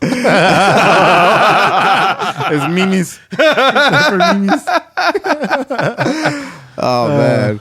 Well, as far as this whole AB thing is concerned, yeah. I mean, yeah, you're right. He was, and that's one thing I never considered, man, is that he was dealing with a fucking big ass prick, dude. He was. You're fucking dude. right. Yeah. So that does take a lot. I mean, if you're over here dealing with an asshole like that, of course you're gonna, not produce. Why are you gonna be in an area trying to work for someone that's all about them, that isn't about, team oriented? And then you got someone like 19 Amanda Cooper over here saying that, I didn't get enough high fives. I mean, dude, like people are slamming your dome onto your freaking helmet, bro, and you just stood there like a lame fish, bro. Right. Just took it. You let Pac-Man Jones. I know it was all over the fucking Twitterverse, right? Last night, all his fucking fighting and tough guy antics. But, bro, you ain't that guy. Marcus Peters got in your ass. You're not that guy. Marcus Peters was talking about your mama, your fucking girlfriend, your sister. Marcus Peters says you was a bitch in Oakland and you're a bitch now. You snapped, dog. You snapped and you still fucking lost that shit. Yeah. You still lost that shit. Still lost. So keeping that in mind, I could finally, I can see where you're talking about, where you're saying like, well, maybe we should actually, actually give him a little bit of a pass right there. Yeah. So I can see that right there. Don't let AB's chip on his shoulder be the reason why you don't go after him, but don't give up a first round pick in a draft that's top heavy this year to do so. We got burnt last year. I just don't want to see us do it again. If we hadn't had traded away a third for Bryant last year, I might be a little bit itchy on the trigger finger and willing to gamble. But right now, I'm trying to keep my chips close to the chest. No, you're absolutely right. You're absolutely right. But at the same time, I don't think Pittsburgh got the upper hand in this fucking situation. No, if the motherfucker wants out, their fucking demands are gonna fucking dwindle as the season approaches. That's true. Because you're gonna be dealing with probably another situation like Le'Veon Bell. Yeah. If the motherfucker's really unhappy and he doesn't want to play, he's not gonna fucking play. Yeah. Yeah. And I'm sorry, but you don't got a fucking James Conner that's going to replace him. That's true. You got Juju fucking Smith-Schuster. And who else, bro? Who else? I don't know. Who else? I don't know. That's right. Yeah. So I think DHB up in that bitch. Fuck out of here, dog. Fuck out of here. No, they don't have the upper hand in the situation. And wait. Isn't this kind of familiar? Wasn't there a couple seasons ago we were talking about similar things? Yes. Well, there wasn't an upper hand. Yeah. And they had to trade him away. Yeah. It's very possible. Ouch. He had to Just go saying. There. He had to go there. Just saying. We got one more call. Let's get it. And I know y'all can't hear the calls. Just sit through it. I'll do my best to try to bring it back to you. What up, motherfuckers? What up, man? This is the Pomona Raider. Street name alcohol, motherfucker. Hey, just calling to say what's up. Who else is fucking riding with me? Who's happy and shit? Go to bed, watching the Cowgirls news, right?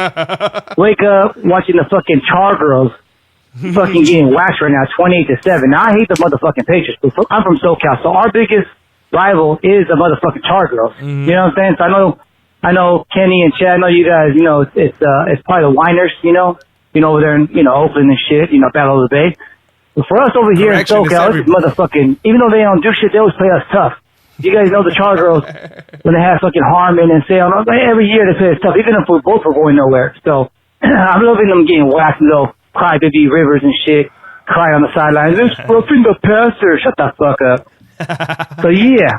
So, next week, the Queefs, they won. Next week, it's going to be hard to see who I'm going to root for. The Queefs or the Pats. You ain't rooting for That's a difficult one right there. I mean, I 2001, with the whole Tuck rule. That's a long time ago. I mean, it won't be forgotten, but it could be, it's whatever. But, I'd rather see the Chiefs lose. But if the Chiefs go to the Super Bowl, they're going to get waxed by the Lambs. Another team that I don't want to see win because, being SoCal. But I hope so. I'm rooting for the Saints right about now. But I'll see what you guys doing. Like I've been doing a 5-mile run, come home, drink a 12-pack of Bud Light, because that's how we do. So, motherfucker, I don't know. I don't know what else to talk about. Just want to see what's up with you guys. So, have a beer with me. Yeah. First off, you get that 12 back before you go for a run. Right. Take it with you, bro. Take it with you on the run, bro. That's how we roll. You get one of them fucking water packs with the fucking with the little fucking straw. That camel pack. Fill it up with that fucking 12-pack, dog. I feel you, Pomona. You're in a tough spot. You want to hate on everybody that's in the playoffs right now. Pomona Raider got a Saints jacket on the size of Tom Brady's jacket. He got the biggest Saints jacket he can find right now. Say fucking taking up his love seat right now. What if I told you? What if Morpheus told you? Oh shit! That you can watch the playoffs and not root for anybody. Because that's what I did today. That's exactly what the fuck I did too. I just root for a good game. I washed some fucking dishes. I wanted everybody to lose. I was like, let's hope everybody loses, and if not, well then it's okay. I'm just not going to pay attention. I'm going to be watching in living color. There you go. Some men on film. You hey, whatever. Hated it. Hated it. That's a 3-snap and Z formation. Shit. Oh shit, yeah. David Wade. That's what I did today, honestly, man. That's fucking hilarious. Really quick, we're gonna come back at a break before you guys get to me. I already know you're not gonna be able to hear Raider Cain. I know that. Thanks for the reminders. There's people in the live chat. Those of you DMing me on Instagram, DMing me on Twitter, and those of you texting my phone directly. I got it. We got it. You can't hear us. But we're going to come back, hopefully, with Raider Cain on the other side, and we'll see you then. Yeah, boy. Cheers.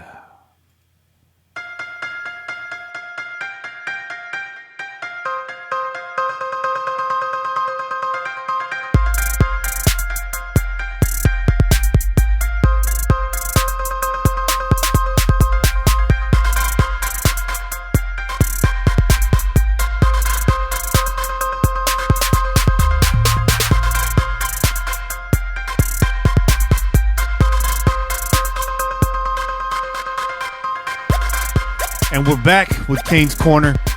Joining us every week, Raider Cain. How you living, man?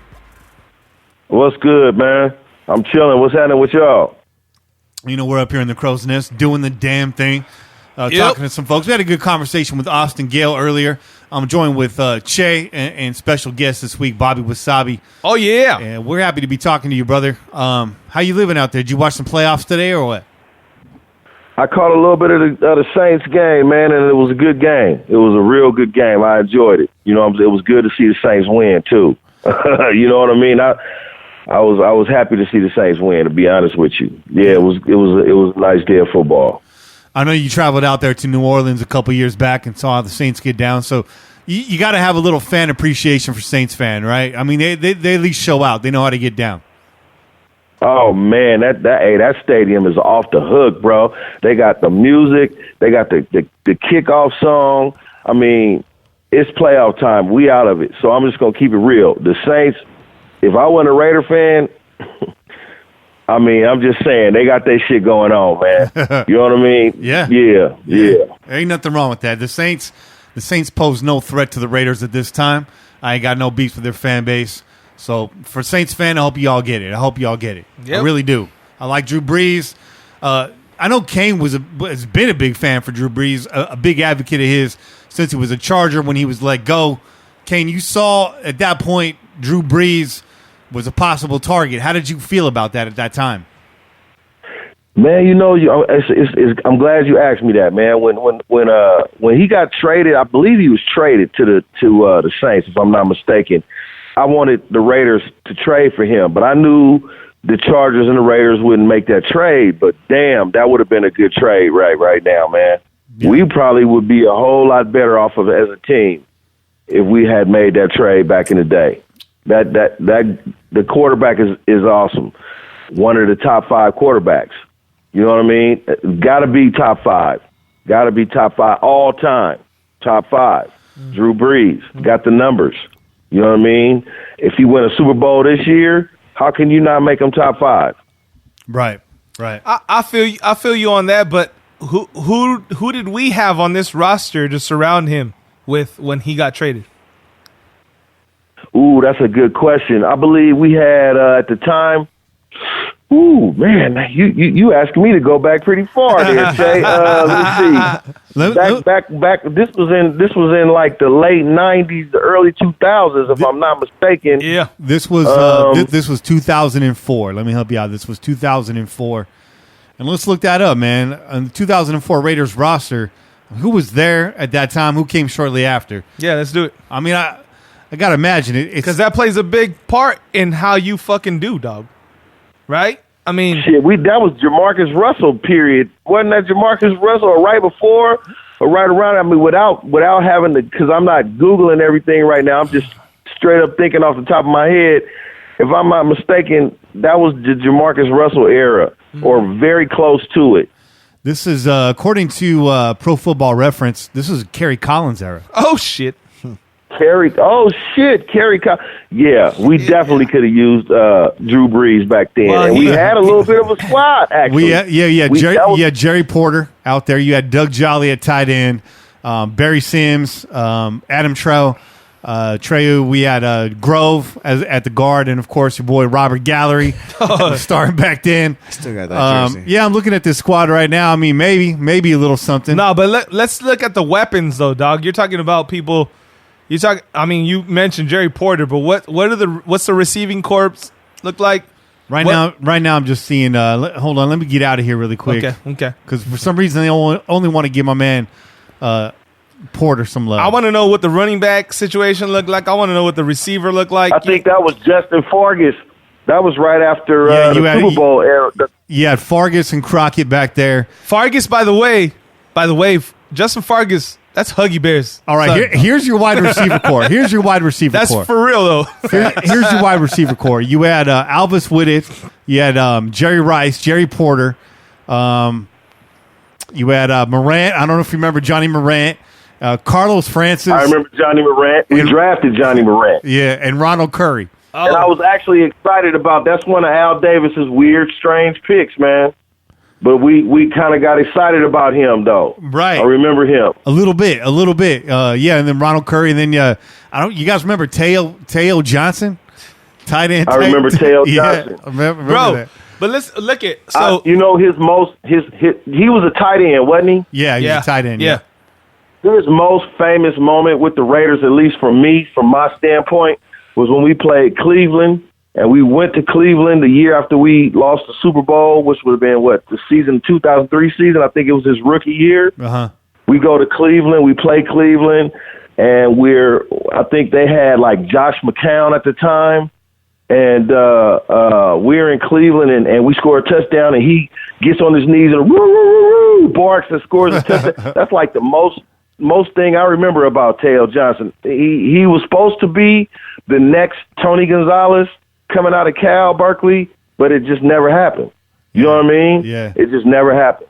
But it was exciting I remember when we picked him, it was exciting to have him on the squad. It just never really panned out. Man, another one of Al Davis picks that just never really panned out. I'm just looking I'm looking at this roster right now, and there's just some throwback names on here.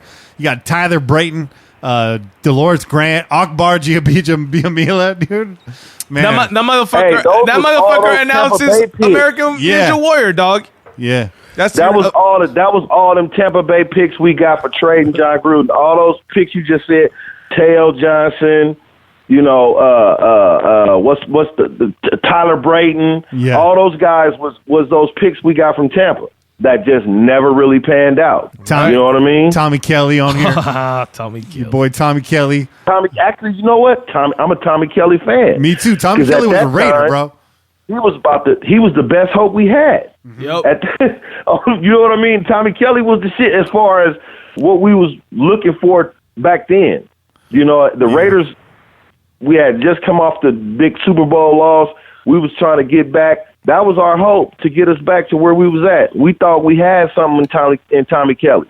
And actually, he went on to go play for the Patriots. He didn't have a bad career. It's just we had a badass team, Right. Which was my point. Let's bring us back to my point.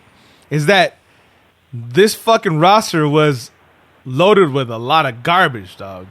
A lot of garbage. A lot of garbage, dog. If you look at the wide receivers, it says that Jerry Rice was there, but how long was Jerry Rice there? Because that was the season we traded him to Seattle, right? Yeah. Or let him go. Did we cut him? I think we cut him, and then he signed with the... He's there in print only. Right. He wasn't taking snaps. Right, no, hell no. No, so, I mean, you're talking about with the wide receiver. Go back to wide receivers real quick, Kenny. Here's your fly-ass wide receiver core that you're throwing balls to if you had Drew Brees. And let me ask you if he has a fucking Pro Bowl season with these motherfuckers. Hey, Drew Brees make Ron Curry a star, bro. I think you would. So you have Ronald Curry. Ronald Curry, who's got the famous catch in the snow, right? Ronald Curry with the famous catch in the snow that we all fucking remember. But then you have a Carlos Francis. You have a Doug Gabriel that I remember every fucking season that he was with us. We were always like, that motherfucker, he's got potential. He's going to do that something. Motherfucker could fly. He's going to do something this season. And then the motherfucker wouldn't do a goddamn thing, dog. Okay? And then you have who else? You know what, though? That's hella funny, Che, because you know what? We was coming off a Super Bowl, and so we thought we still had the magic. You know what I'm saying? We was trying to still hold on to a little piece of the magic, man. Nah, BB King said the thrill is gone, dog. BB King said the thrill is gone. Hey, Cain was out there. We was Domino Fat. What the thrill was gone, baby. What's homeboy name? Not Domino Fat, but Fats Domino. Yeah, the blues singer. Thrill was gone, baby. No, that's gone. That's BB King. That's but BB. How long? Tell the truth, though. Tell the truth. How long did you hang on to it? Tell the truth. Hey, Cain. For as long as the motherfucker was on the team, dog. Come on now. You got Cain dusting off his Turdell Sands jersey right now. Yo, bro, look, we all. Hey, you brought up some old Turdell Sands. Damn, you brought up some old school shit. Hey, we hung on to that potential forever, dog. When we fucking came back the season after the Super Bowl loss, were we not still saying we're gonna be right back there? And then we had a shitty season, but I was still like, but Gannon still got it. Yeah. But Gannon still got it. Right. And then Gannon left, and we're like, oh, fuck. Yeah. And then they were like, oh, we got Kerry Collins. I gave up on Gannon after 5 Super Bowls. I mean, after 5 interceptions in the Super Bowl. Nah, dog. I pretty much. I didn't. I was done with Gannon. When Gruden left, the magic left with him. Nah, I was riding with Gannon up until he fucked up his neck, dog. Up until he fucked up his neck, which is when it ended his fucking career, right? When he fucking tried to run that one and he dove in low, got hit up on the fucking neck, he broke his goddamn shit. I was riding with him all through there because even that season, even in the fucking season right after the Super Bowl, Gannon looked like he was coming back. Mm-hmm. Gannon started to do stuff towards the end of that. And then, then the injury. But when we replaced him with fucking Kerry Collins, all I know is I was talking shit about Kerry Collins when he went to the fucking Super Bowl. I was like, we would have whooped your fucking ass had Baltimore not beat us, dog. Right. Had Baltimore not beat us, we would have whooped the Giants' ass in the fucking Super Bowl. Yeah. Kerry Collins was garbage. That was our year. That was. And you know what? I'm gonna agree with you on that, Che. That was our year. But you know what? The year that we went to the Super Bowl and lost, that was our year too, where we just end up meeting our coach. Mm-hmm. You know what I'm saying? If you will, that was our time. That you know how they say you got a window. That was our window right there. 2000, 2001, that was the window for the Raiders. And what happened was the Tony Siragusa incident in 2000 and 2001, the snowball. Yep. We lost John after that.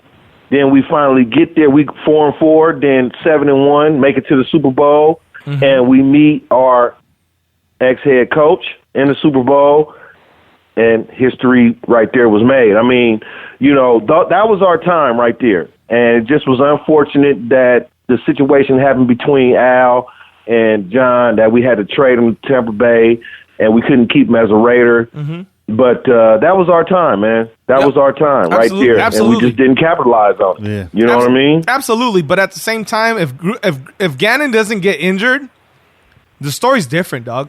Best protect your neck. Yeah, if Gannon doesn't injure his fucking neck, and I remember when he got injured, I was like, Why? Why did you have to dive head first, dog? Yeah. Why not just fucking slide? So what? Like, when he went out of the game, I was so fucking angry because I knew that was it. That was the end of our shit. Yeah. The end of our stint. We were, for those fucking 3-4 fucking years in a row, we were the best fucking team in the AFC. Can't nobody tell me nothing, dog. Can't nobody tell me nothing. Yeah. Yeah. Well, Cain, let's shift Yeah, gears. we was the best team, but we was the best team. But like I said, man, much respect to the late great Al Davis, man. But in his later years, I don't know, he sucked. I'm just saying, as far as general managing, best owner in the league, Hall of Fame, a guy that blazed different trails, you know what I'm saying, for different images in the football league. But I'm sorry, the last 10 years, 15 years of his reign over the Raiders or whatever you want to say was not good. So, I mean, I'm a diehard Raider fan, deep, come from the dirt, from the tomb, from the womb to the tomb. But Al Davis kind of fucked us up in his last 10, 15 years of his little reign over the Raiders. So when we lost John, when John went to Tampa Bay, after seeing everything that happened prior to him coming, and then knowing that we were about to go back into the toilet bowl after he left, I wasn't really excited to see that, man. Yeah. You know what I'm saying? And it happened. And we still, if you look back, we've been in the fucking toilet bowl since this man left. Right. It's funny that we're talking about this right now because he's the head coach again right now. So the last time he was here, we was winners, and now he's back. What are we going to get? So all I can say is, hey, John Gruden was the coach that took us to the pinnacle, got us there, then he bounced or got traded, and we fucking went back to the trash can. Just think about it. Go back into the record books, go back and look at all the statistics, go back and look at the draft picks, go back and look at everything that you want to look back. Go back, because Google is your friend, and you will find out that after we lost John, we went back into the toilet bowl. Am I not right? I mean, yeah. Right. Obviously. I mean, it disappeared for years after that. But we have a chance now. John's back, and we got a chance to steer things right. Yep. The offseason brings hope for almost every NFL fan that's out there. But let's talk about a little bit of what happened in 2018. Last week, we didn't have a chance to catch up with you, and we wanted to hear from you, season MVP for 2018, Oakland Raiders, Raider Cain. Who's your MVP for last year? My MVP for the Oakland Raiders for 2018 is Jared Cook, the tight end, with Derek Carr being honorable mention, because you couldn't have had the season without Derek Carr. That's right. But Jared Cook, numbers wise, showing, film wise, just showing up on tape every week. Somebody you saw making plays week in, week out. Somebody who I myself thought never gave up on a season, which I didn't think the whole team did either, but there was a stretch where we just were shit. But he was still showing up. So if me, myself personally, I'm going to say Jared Cook with Derek Carr coming in a close second. All right, Jared Cook. You the real MVP. It's time to back that truck up, and you know the truck very well, Cain. Uh-oh. And we got to throw somebody inside of it. 2018, Reggie Nelson, garbage can player of Bruce the year. Irvin. Bruce Irvin. I like that one too, dog. I like that one too. Your ass is back the truck up for your ass, motherfucker. You Khalil Mack loving ass nigga. Back up. Back the truck up for you, because when your boy left, you just said, fuck it. Who does that? What grown ass man just says, fuck it, I'm gonna tank my season because my homeboy got traded? Come on, man. Who does that? Bruce Irvin. His best friend changed schools, and he just sat in the corner. This motherfucker was on Twitter a couple fucking days ago too, talking about, when I Seattle fans didn't act like this. Just let it go, Raider fans. Like, fuck you, dog. You didn't quit on fucking Seattle either, dog. Yeah, you let it go.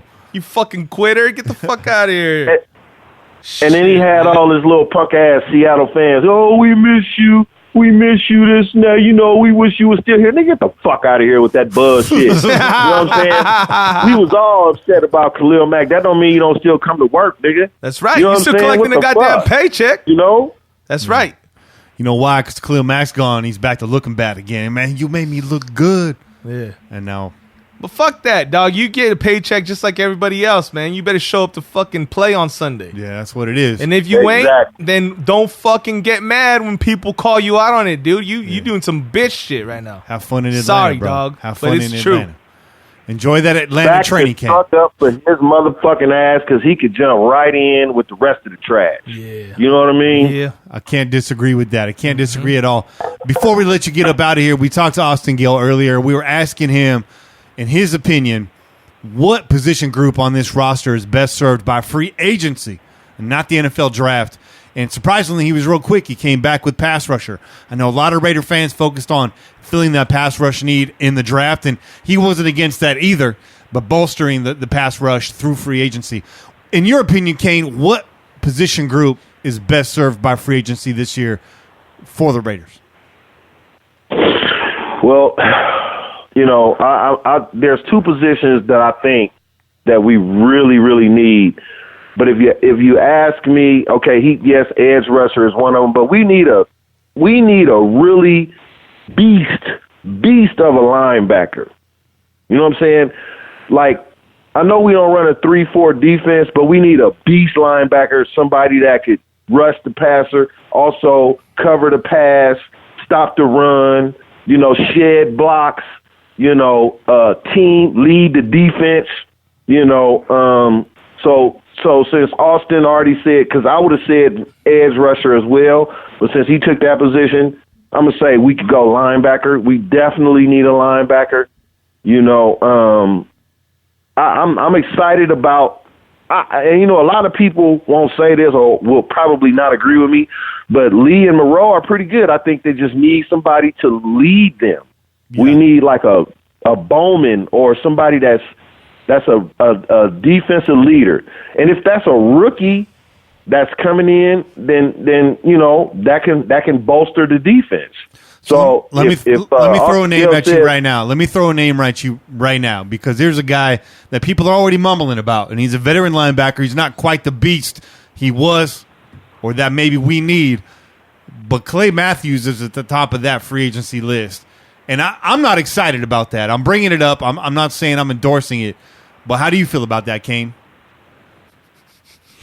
I feel like that's just another tread on the. I feel like we need a fresh blood. We need somebody young that's that's knowledgeable, that's going to come in here, that's going to be here for the next 10 years, and that's going to lead the defense. Yep. And that's not going to come from free agency. That's going to come from the draft. And when they're, you know, so.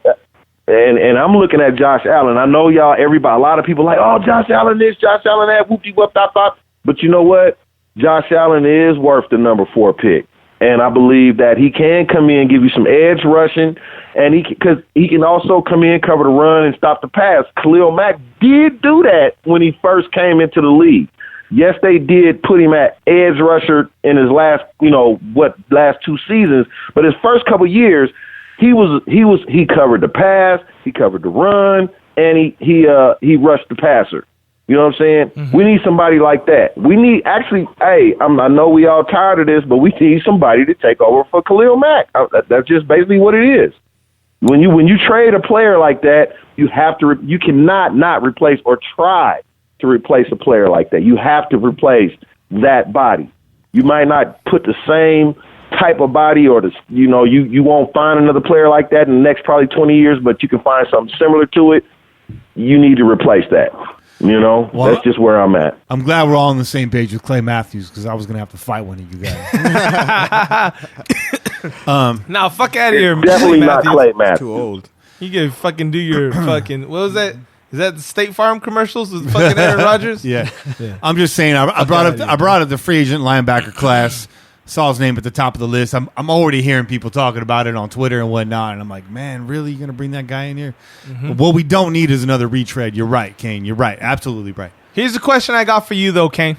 Okay, I gotta ask you this, brother, because I think that if you ask any Raider fan, they're gonna fucking throw a defensive end at you. They're gonna throw a linebacker. They're gonna throw a fucking safety. They're gonna throw a whole bunch of fucking spots that we already know that we need, right? What do you think John Gruden and this coaching staff and all the people that are under him fucking value the most? What do you think they value? Because that's whatever they value the most, that's what they're drafting, dog. Like, what do you think they value the most? Be honest in your heart. I know you want to fucking say they're gonna go out there and get a fucking defensive stud. We'll all say that, but we learned the last couple seasons how our fucking ideas and thoughts go with who we think we should pick up and who we actually grab. Who do you think Gruden is going to get? Because we got to stop thinking about how we think, dog. Honestly, wide receiver. Wide receiver. Okay. Wide receiver. Or offensive line. And that sucks that I think that way, but John Gruden is an offensive mind. You know it, I know it, and the rest of the world know it. So, you know, if there was somebody that he probably thinks that he needs more for his system, his team, and the skill positions, wide receiver. Because right now we have old ass Jordy Nelson and young ass Marcel Aitman. Right. That's it. Oh, and whoever else came in later after. So, you know, honorable mentions later. So let's look at the picks we have. We got number 4. We got 24, 24, 24 and 27. And 27. Yeah. We got 4, 24, 27. You said wide receiver. Which wide receiver are you taking at number 4? I ain't taking a wide receiver at number 4. That's right. So who are you taking at number 4 if you're John Gruden? Josh Allen. Okay. If you're John Gruden, not Cain, dog. Not Cain. If you're John Gruden. If I'm John Gruden and I'm not Cain, I can't think like John Gruden. I can only think like myself. But if I'm thinking like John, we can though, because we've seen the trend, dog. We see what he's doing, right? So we can kind of think like John Gruden. That's what I'm saying. Like me and Kenny can sit here and be like, we're gonna go out there, we're gonna get Josh Allen, we're gonna go get fucking, Farrell. We're gonna get Farrell, we're gonna get fucking, Quinn. But that's not John Gruden, dog. That's us talking. That's not. I know it too. Yeah. It would be an offensive player, maybe Hollywood Brown. Okay. Or trade down. If you know what, take that back. Trade down. If I'm John, I'm not taking nobody. If I'm looking for offense, because I think that's what he's going to be looking for. Mm-hmm. I'm not taking nobody at that pick. I'm trading down, maybe down into the no later than 10, or maybe. Right. Down towards 15. Yeah, you keep your first pick in the top 10. For a wide receiver. Y'all are giving me a panic attack talking about drafting a wide receiver in the 4th pick. But here's my thing. So you said Hollywood Brown. Do you think it's impossible that Hollywood Brown's there at the 24 pick? Nothing's impossible. But I'm going to say this draft is not very talented as far as offensive players are concerned. So, if you looking for a wide receiver, you might reach a little bit, around 15. Maybe around 12 to 15, you might start to reach a little bit.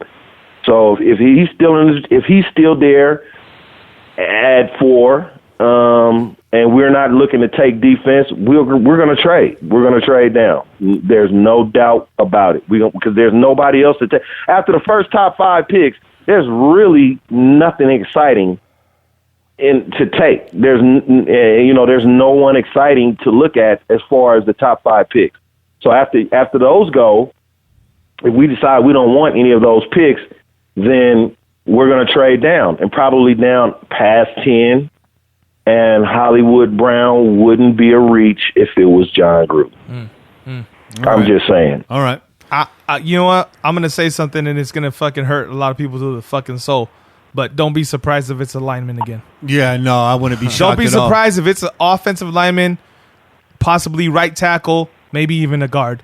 I'm not surprised if they take that at number 4, or if they take right guard. And if they trade down to fucking 7 or whatever with Jacksonville, whatever it was it 7? It was 7. It was 7. Yeah. If they trade down to Jacksonville so they can get up there for fucking Kyler Murray, whoever it may be, I'm not surprised if they take an offensive lineman with the very first fucking pick, dog.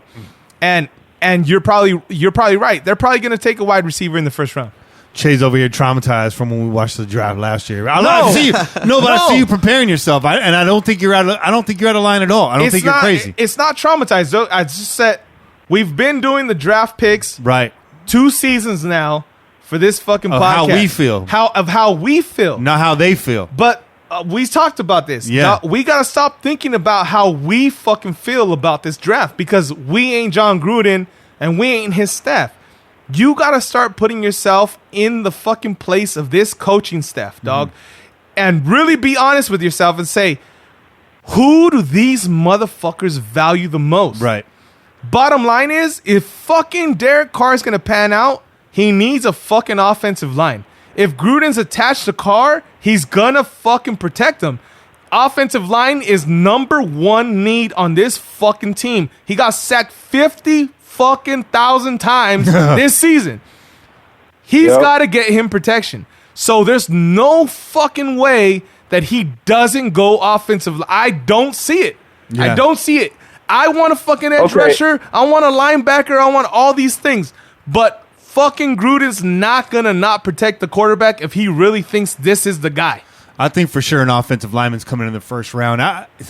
I wouldn't be surprised to see him at 4. Would it feel like a gut punch again? Yeah, it's not a sexy pick. That would fucking kick me in my nuts. Not a sexy pick, or even at 7. You just kicked me in my nuts. But you didn't even have to wait till the draft day. But I'm just being real, dog. Don't do me like that. I'm just being real, dog. Just being real, dog. And he is, and you make a good point there. I don't think that's out of line at all. I gotta stop thinking like Che.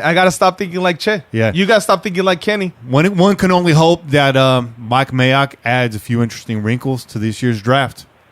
Maybe seasons the ponche a little bit differently. You know what I mean? I hope Mike Mayock adds more than a few wrinkles. I hope Mike Mayock kind of controls the draft as far as our first 3 picks are concerned, or first 4 pick, our top 35 picks.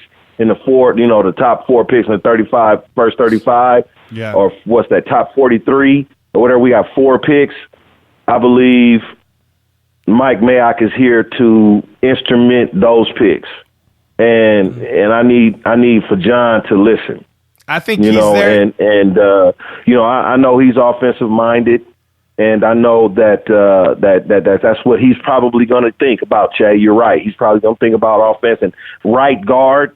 Right guard is a position of need right now. Right tackle, Brandon Parker, he did okay. I think we can probably go with him for year 2 and just draft, sign a free agent, or maybe Donald Penn comes back healthy. But your boy Jared Valdeer's out there, free agent right tackle. Your boy Jared Valdeer. Well, there you go. Right, that wouldn't be a bad sign. We still have to wait for free agency. Free agency is going to dictate a lot. It's going to answer some questions. If we pick up a fucking offensive lineman in free agency, then that totally changes the fucking table. It does. But if they go a different route, yeah, like your boy was fucking saying just a minute ago, yeah, he's telling us that they might take a fucking defensive end. Yeah. Then the defensive end draft goes out the window, dog. I don't think so. Not necessarily. Not in the first round. Because you might be getting a mentor to coach the guy that you're about to bring in. It depends on which defensive end you bring in. You're right. It depends on which DE you bring in. You're just talking position, but you're right. I'm traumatized. Kenny wouldn't mind seeing the Raiders go offensive line at 27 at all. I feel really good about that.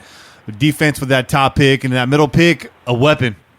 That 24th pick, a weapon. Receiver. That's how I would do it. But to your point, that's what they say and do is a different story. So we'll see what happens. And Cain, but you know what? Go ahead. Hey, you and I, all 3 of us know the right way to go. But the right way to go ain't the way that Gruden is going to go, right? That's why we brought in Mayock. So hopefully Mayock keeps us on the right path. And then we know we go defensive end, linebacker. It's defensive end / linebacker with that first pick. wide receiver with that second pick, or tight end, not even tight end, that's too early, but wide receiver. And then with that third pick, you're right, a guard, right tackle maybe, wouldn't be so bad with that first round pick. Because I know we just have to see what happens. I know we got our young tackles, but we still need to bolster the depth on that line. It is awful right now. Awful right now. But yeah, Gruden's going to go his own way. He's going to go his own way. Reminds me of a song. I won't sing it. But that's why we brought. But wait a minute, guys. That's why we brought Mayock. That's why we got Mayock. Yeah. So let's saying. So let's hold out a little bit of hope. Let's have a little bit of faith. Here's what let's just see where shit heads at, man. This is what I think. This is what I think, dog. I think absolutely they brought in Mayock because he's got the expertise in the draft. But I don't think that they brought him in for the first round. That's what I think. I think they're here because and you know what? Gruden, that was the dumbest motherfucking hiring, and that would be the dumbest hiring any team has ever done in NFL history. Not necessarily, dog, because Gruden hasn't really had trouble in the first round. In the first round, then why the fuck did you hire him? No, listen, dog, because Gruden never has had. Let's look back at his draft picks in the first round. He hasn't struggled in the first round. It's fucking beyond the first round where he doesn't fucking pick the correct guys. So that's why you bring a fucking guy like fucking Mayock, because he's got knowledge and depth. He's looking at a bunch of fucking players. I think it goes deeper than that. I see Mayock's part in all of this is laying out his evaluations throughout the entire draft. Definitely. And John and his staff picking against that. You know what I mean? Right. With Mike having a voice in it too. But I really see him laying out the board and John and his staff attacking the board. Right. You know what I mean? No, I agree with that 100%. What I'm saying is that Gruden's going to look at his success also. He's going to say, what have I done wrong? What have I done right? How well have I done in each round? First round, I've been pretty good. It's easy to take a top fucking pick in the draft, right? Yeah. So why would he change his mind? Why would he change his mind? Why would he say like, oh, you know what? I'm going to go ahead and pass this over to Mike and let him decide. Yeah. I don't think that's... Yeah. I'm sorry. Like I said, I might fucking take the win at everybody says, dog. Help me out here, because you said he's done well in the first round. I'm saying like what? Before in 2018? Because prior to that, I can only go back to Cadillac Williams and Aqib Talib, really. I mean... Didn't he draft Charles Woodson? What? Huh? Didn't he draft Charles Woodson? No, he did not. Why do y'all keep trying to give John Gruden? John Gruden didn't draft. Why Charles do y'all Woodson? keep trying to give John Gruden Charles Woodson stats? I mean, Charles Woodson props. He don't get no props for that. I don't give him no props for that. The props for Charles Woodson is first of all, that's automatic. If you didn't take him, you was dumb as fuck to not. But if you wasn't going to take him and you had to make a choice, he wouldn't. Al Davis wasn't going to listen to John Gruden. Not then. Not in his first season. Right. Not after being freshly hired off the. No. He doesn't get that. So during John's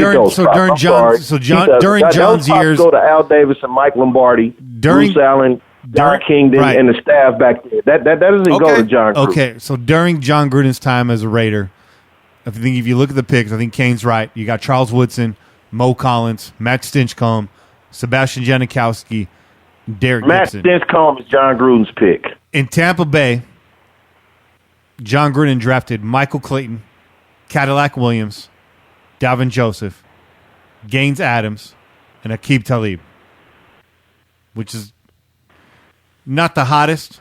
It's a miss with Clayton. Williams, had he not suffered the injury, okay. Joseph was a good pick. Adams, a miss here. And then Talib, still in the league today. And he's been a Pro Bowler. He's been a Pro Bowler. So I'm gonna say in my mind's eye, John Gruden drafted Aqib Talib and Maurice Hurst. As far as the best players he's drafted in his tenure as coaching, while he was for surely the person to make that decision, I'm gonna say it's Talib and Hurst. Y'all can say differently, but that's what I think. I even tweeted it today. I asked a bunch of people like, "Hey, who was the best draft pick?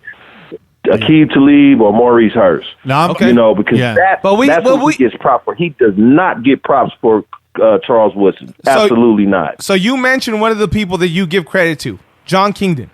John Kingdon came on the show, and he said that Gruden made that pick. Al wasn't fucking very impressed by it because he felt it was easy to pick Charles Woodson. He felt it was easy to pick Charles Woodson because that's the obvious pick that everybody would go with. Like you said, he said that Al got off on being able to pick somebody that nobody had on the fucking radar. Right. Okay, so that's coming from John Kingdon. That came from John Kingdon when he was on. He was talking to us about that very same pick. That's why I give credit of Charles Woodson to John Gruden. Charles Woodson goes down as one of our fucking favorite players, dog. Probably the fade. That's why I give him that credit. Because he said it to us. When he came on air, he said it directly to us. So maybe I don't know, maybe John Kingdon misspoke. Maybe I misheard. But that's what I remembered. You remember different? No. Right? So I'm going to give him credit for that pick.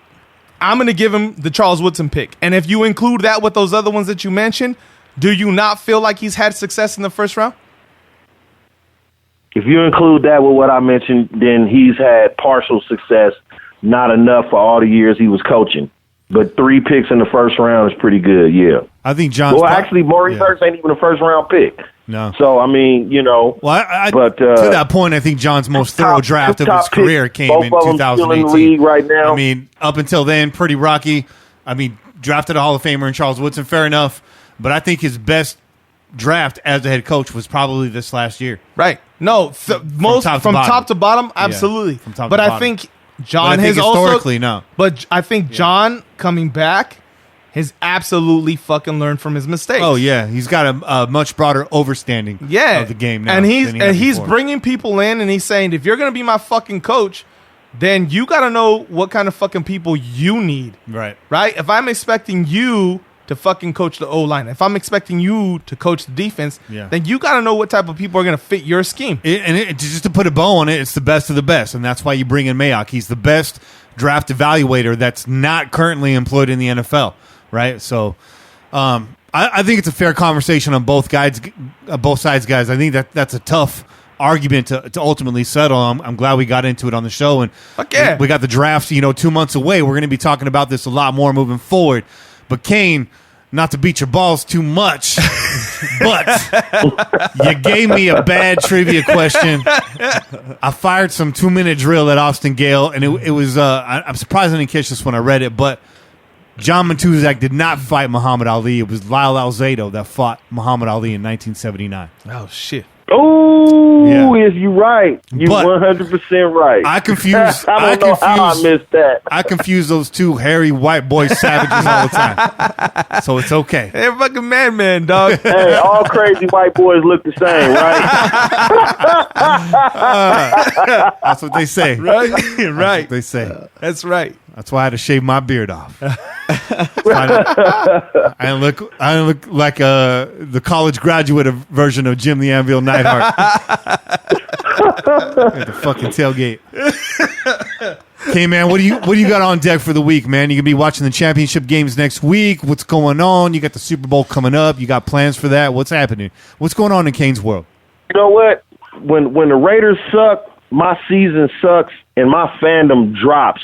Okay. Very, very much. Like I give so much energy into the Raiders during the season. I put so much time, so much of my heart and soul into this team during the first 16-week season that if they don't make the playoffs, I'm pretty much done with football. I mean, I watch it or I bypass it or, I might keep up with it a little bit, but they take so much out of me, man, with all the shit that we go through being a Raider fan, man. It's hard to be a Raider fan, bro. And then when that season is over, it's like you done been to work on the motherfucking slave ranch for 10 years. You feel like, man, I'm whooped.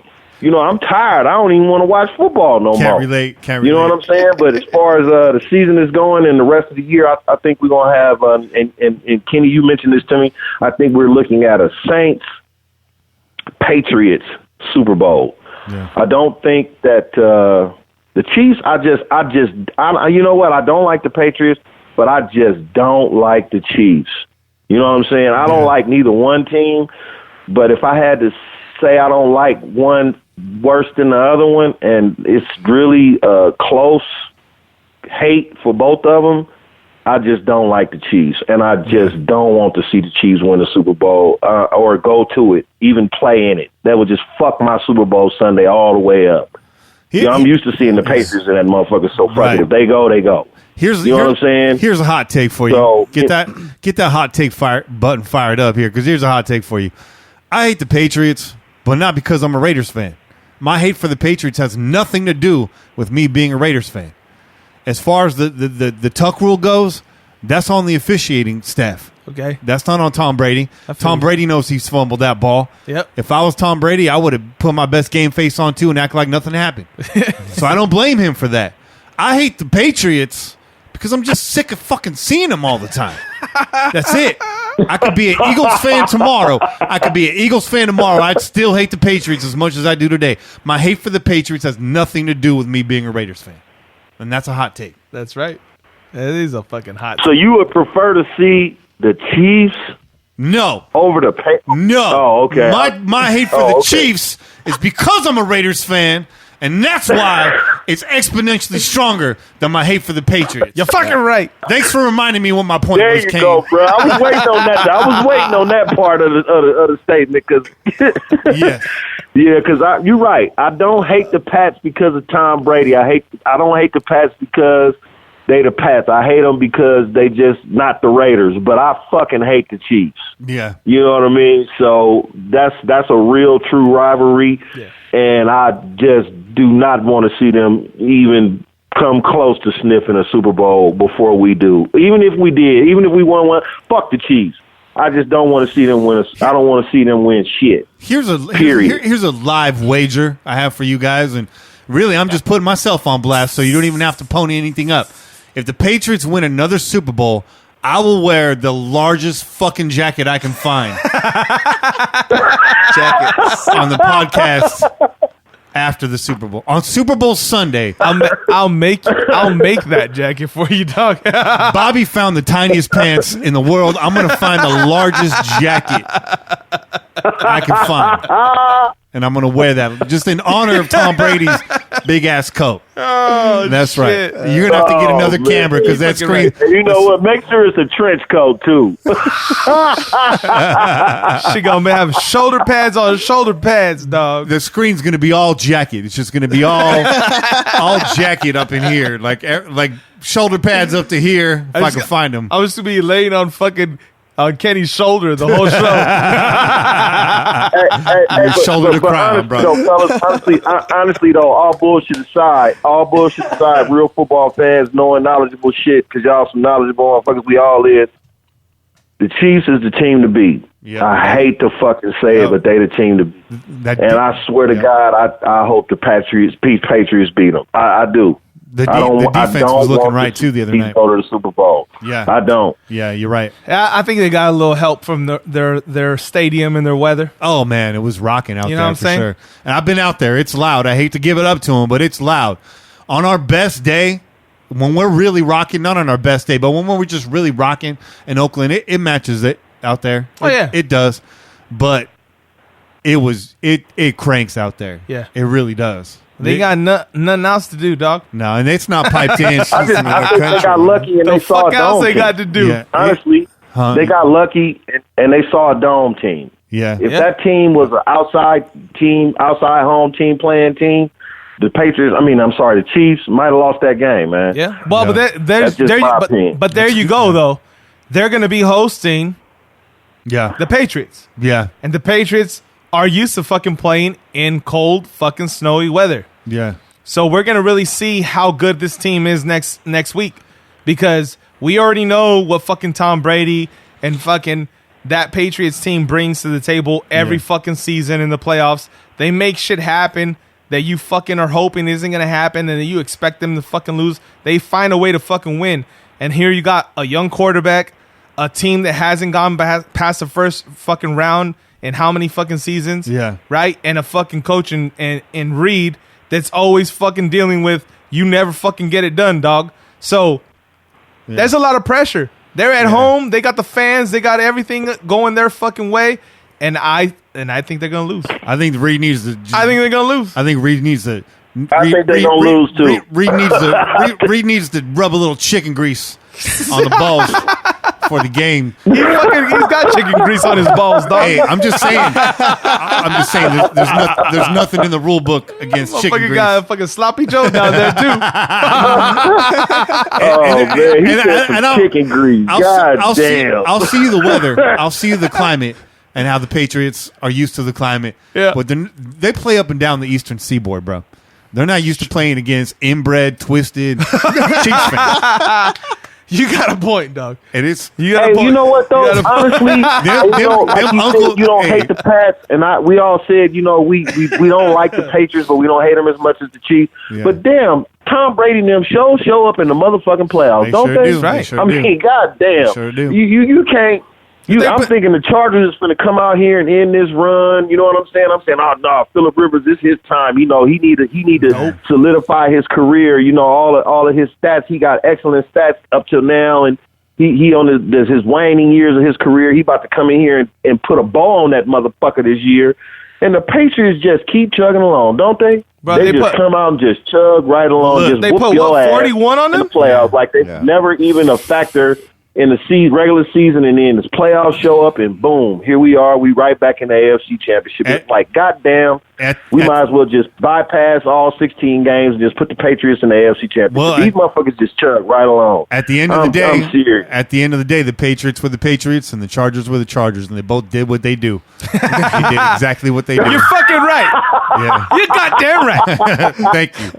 Hey, that was a good take, bro. Yeah. That's what they do. That's what they do, dog. Didn't I tell you that the Chargers were going to choke in December? Well, it's pretty close to December. Yeah, it's close. It's close enough. They held out a little longer this year. Cain, man, it's tremendous talking to you every week. I know it's late. I know you got to work early. We'll see you next week, bro. AFC Championship, NFC Championship. We'll see what happens. Yeah. Who's the 4 teams that's still standing next week? The 2 teams that's still standing at the end of next week. Round table real quick. I'll go first. Like I said earlier, I think it's the young buck versus the old buck. It's going to be Drew Brees versus Patrick Mahomes.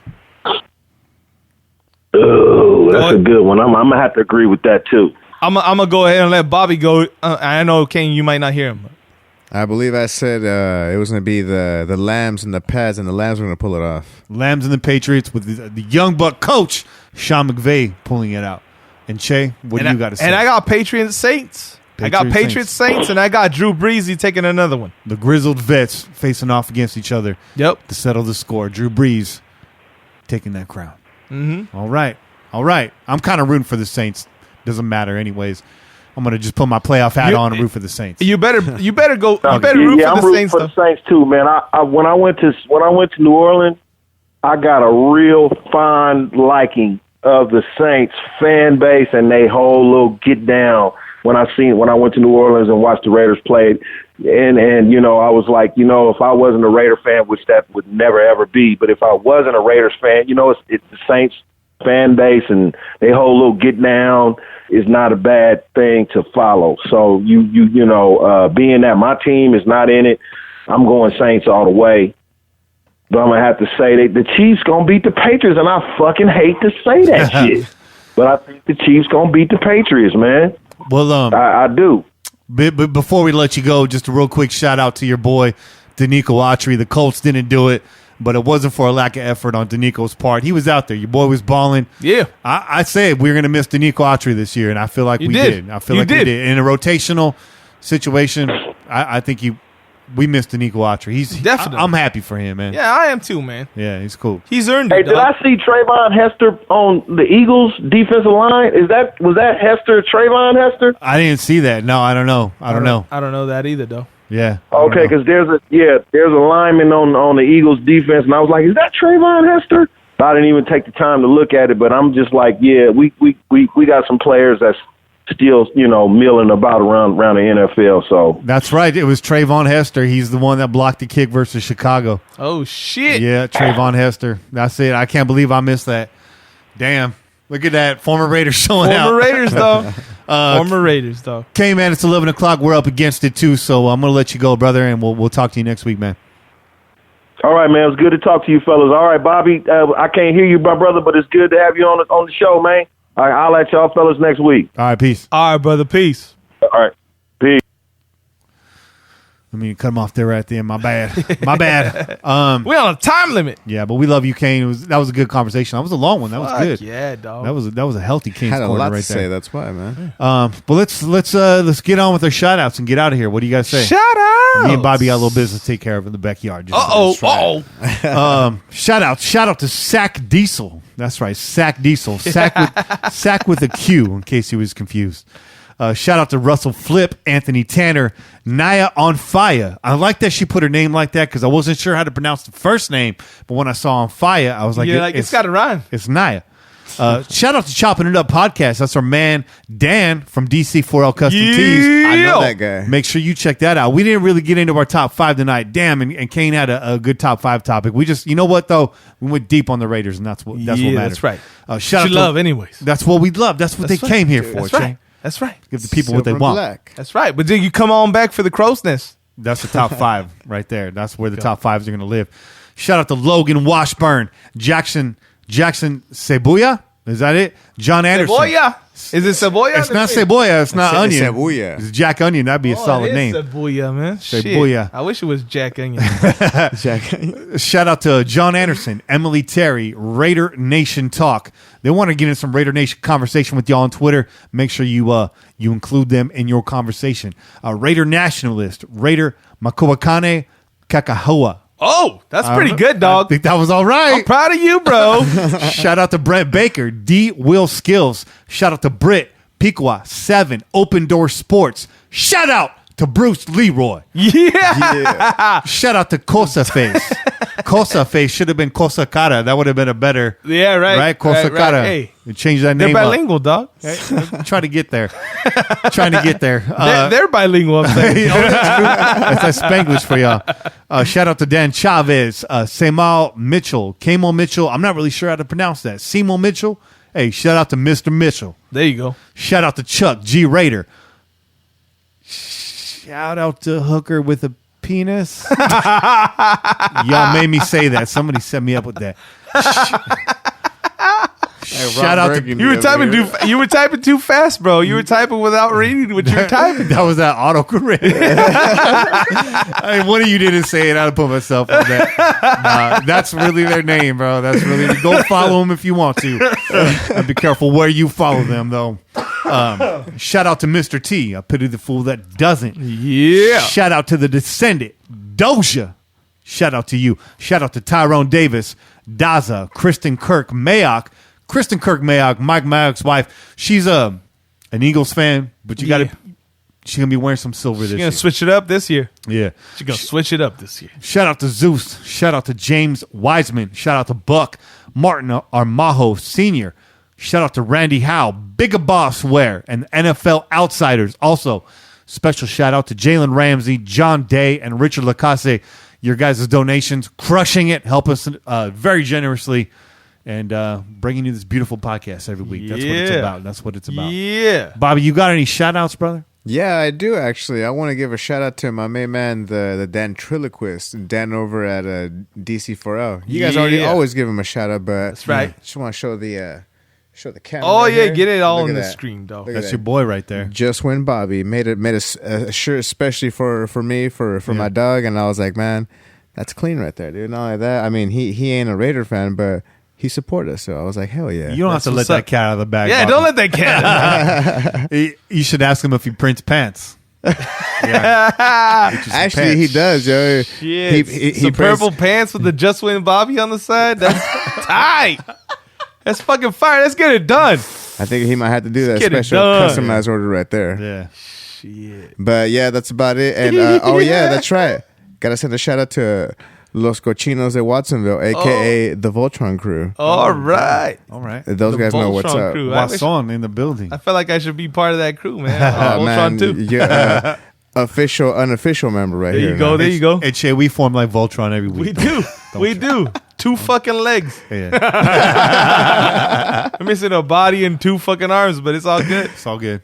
But those are my shout outs right here. And that's right. And anybody else on the Twitterverse who I forgot, yeah, shout out to y'all too. Raider VC. Vi. Yeah. That's what's up. Shout out. Look, I'm going to shout out the whole fucking crew. Uh-huh. Okay. Shout out to Angria. Shout out Jenny. Shout out Kevlar prom dress. Thank you. Okay. Shout out our boy Sean. Sean's been he's waiting. He's sitting in a very dark room. He's planning. sitting in a dark room. He's getting angry. Hey, look.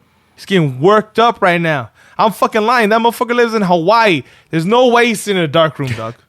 There's no way he's sitting in a dark room. He's at the beach right now. Yeah. He's drinking chelas. He's having a good ass time. But your boy Sean's coming back. He's going to come back better than ever. Just because he's quiet. Look, here's a quote for you. Yeah. Beware the quiet man. That's right. Because while others are talking, he's planning. That's right. While others are acting, he's waiting. Yeah. And when they rest, he'll attack. This guy's a literature major, just by the way. Just in case you didn't know. Beware the quiet man. Beware the quiet man. Philosophizing up in here. Yeah, man. Yeah, I don't got words like that for you, but no, shout out to the whole fucking crew. Shout out to my boy over here to the right, Kenny. Shout out to our boy Bobby. This is an honorary fucking pillager right here, dog. Right here. This guy, man, we were talking about it. This guy's always coming through. This is the only guy that I know that owns fucking every goddamn shirt we've put out. That's true. Right? That's true. He's the only guy that has not just our shirts, dog. Yeah. He's got the Just Win ladies. He's got everybody's damn shirt. Yeah. So this he's down for the cause. That's it. If he hasn't shown it yet, I don't know what the fuck you're looking for. You already know. This is the reason why he's on there with us right now. Mm-hmm. And shout out to our brother Cain. Absolutely. You know? Absolutely. And you know what? Don't be surprised if somebody else walks in the door, though. That's all I got to say. Well, we have more people. We'll have others joining the crew shortly. Yeah. Okay? This shit ain't stopping. People are trying to stop us. Yeah. But it's not stopping. The powers that be. Yeah, the powers that be. We won't speak names. We won't. Because we don't want to get sued. But people are trying to stop us, y'all. Yeah. So if you didn't notice that the network name is in transition. Yeah. It's in transition for those reasons. Yeah. If you didn't notice that the logo may be a little bit different, it's in transition for those reasons. It's the powers that be. But we ain't quitting on y'all, so No. don't quit on us, man. We here to the end. That's it. That's what's up. We out here. That's it. Yeah. For this week's show. Tune in every week wherever podcasts are found. Call in and leave a message to be played on air at 408-909-PJFF. Make sure you download the official Pillaging app available for iOS and Android. Make sure you support DC Floral Custom Tees. Go get yourself some swag. Again, the site's under construction. It'll be back up sometime early next week. Also, make sure you check out One Nation Fanwear launching this week. With some more fan gear. I would say Raider Nation gear because the powers that be might be listening. Please donate to the show. You can find the donation link in any of our social media profiles. Be sure to listen to our sister podcast, Just Win Ladies. And in the meantime, keep the wind in your sails and the rub in your mug and pillage on, Raider Nation. This has been a product of the Crow's Nest for now. I'm Kenny Stapler, joined as always by your boy Chick. And this week, Bobby Wasabi. Yeah. Bobby's still on that slow-mo. It's all right. And we out here. Peace. Go Raiders. Just win, baby.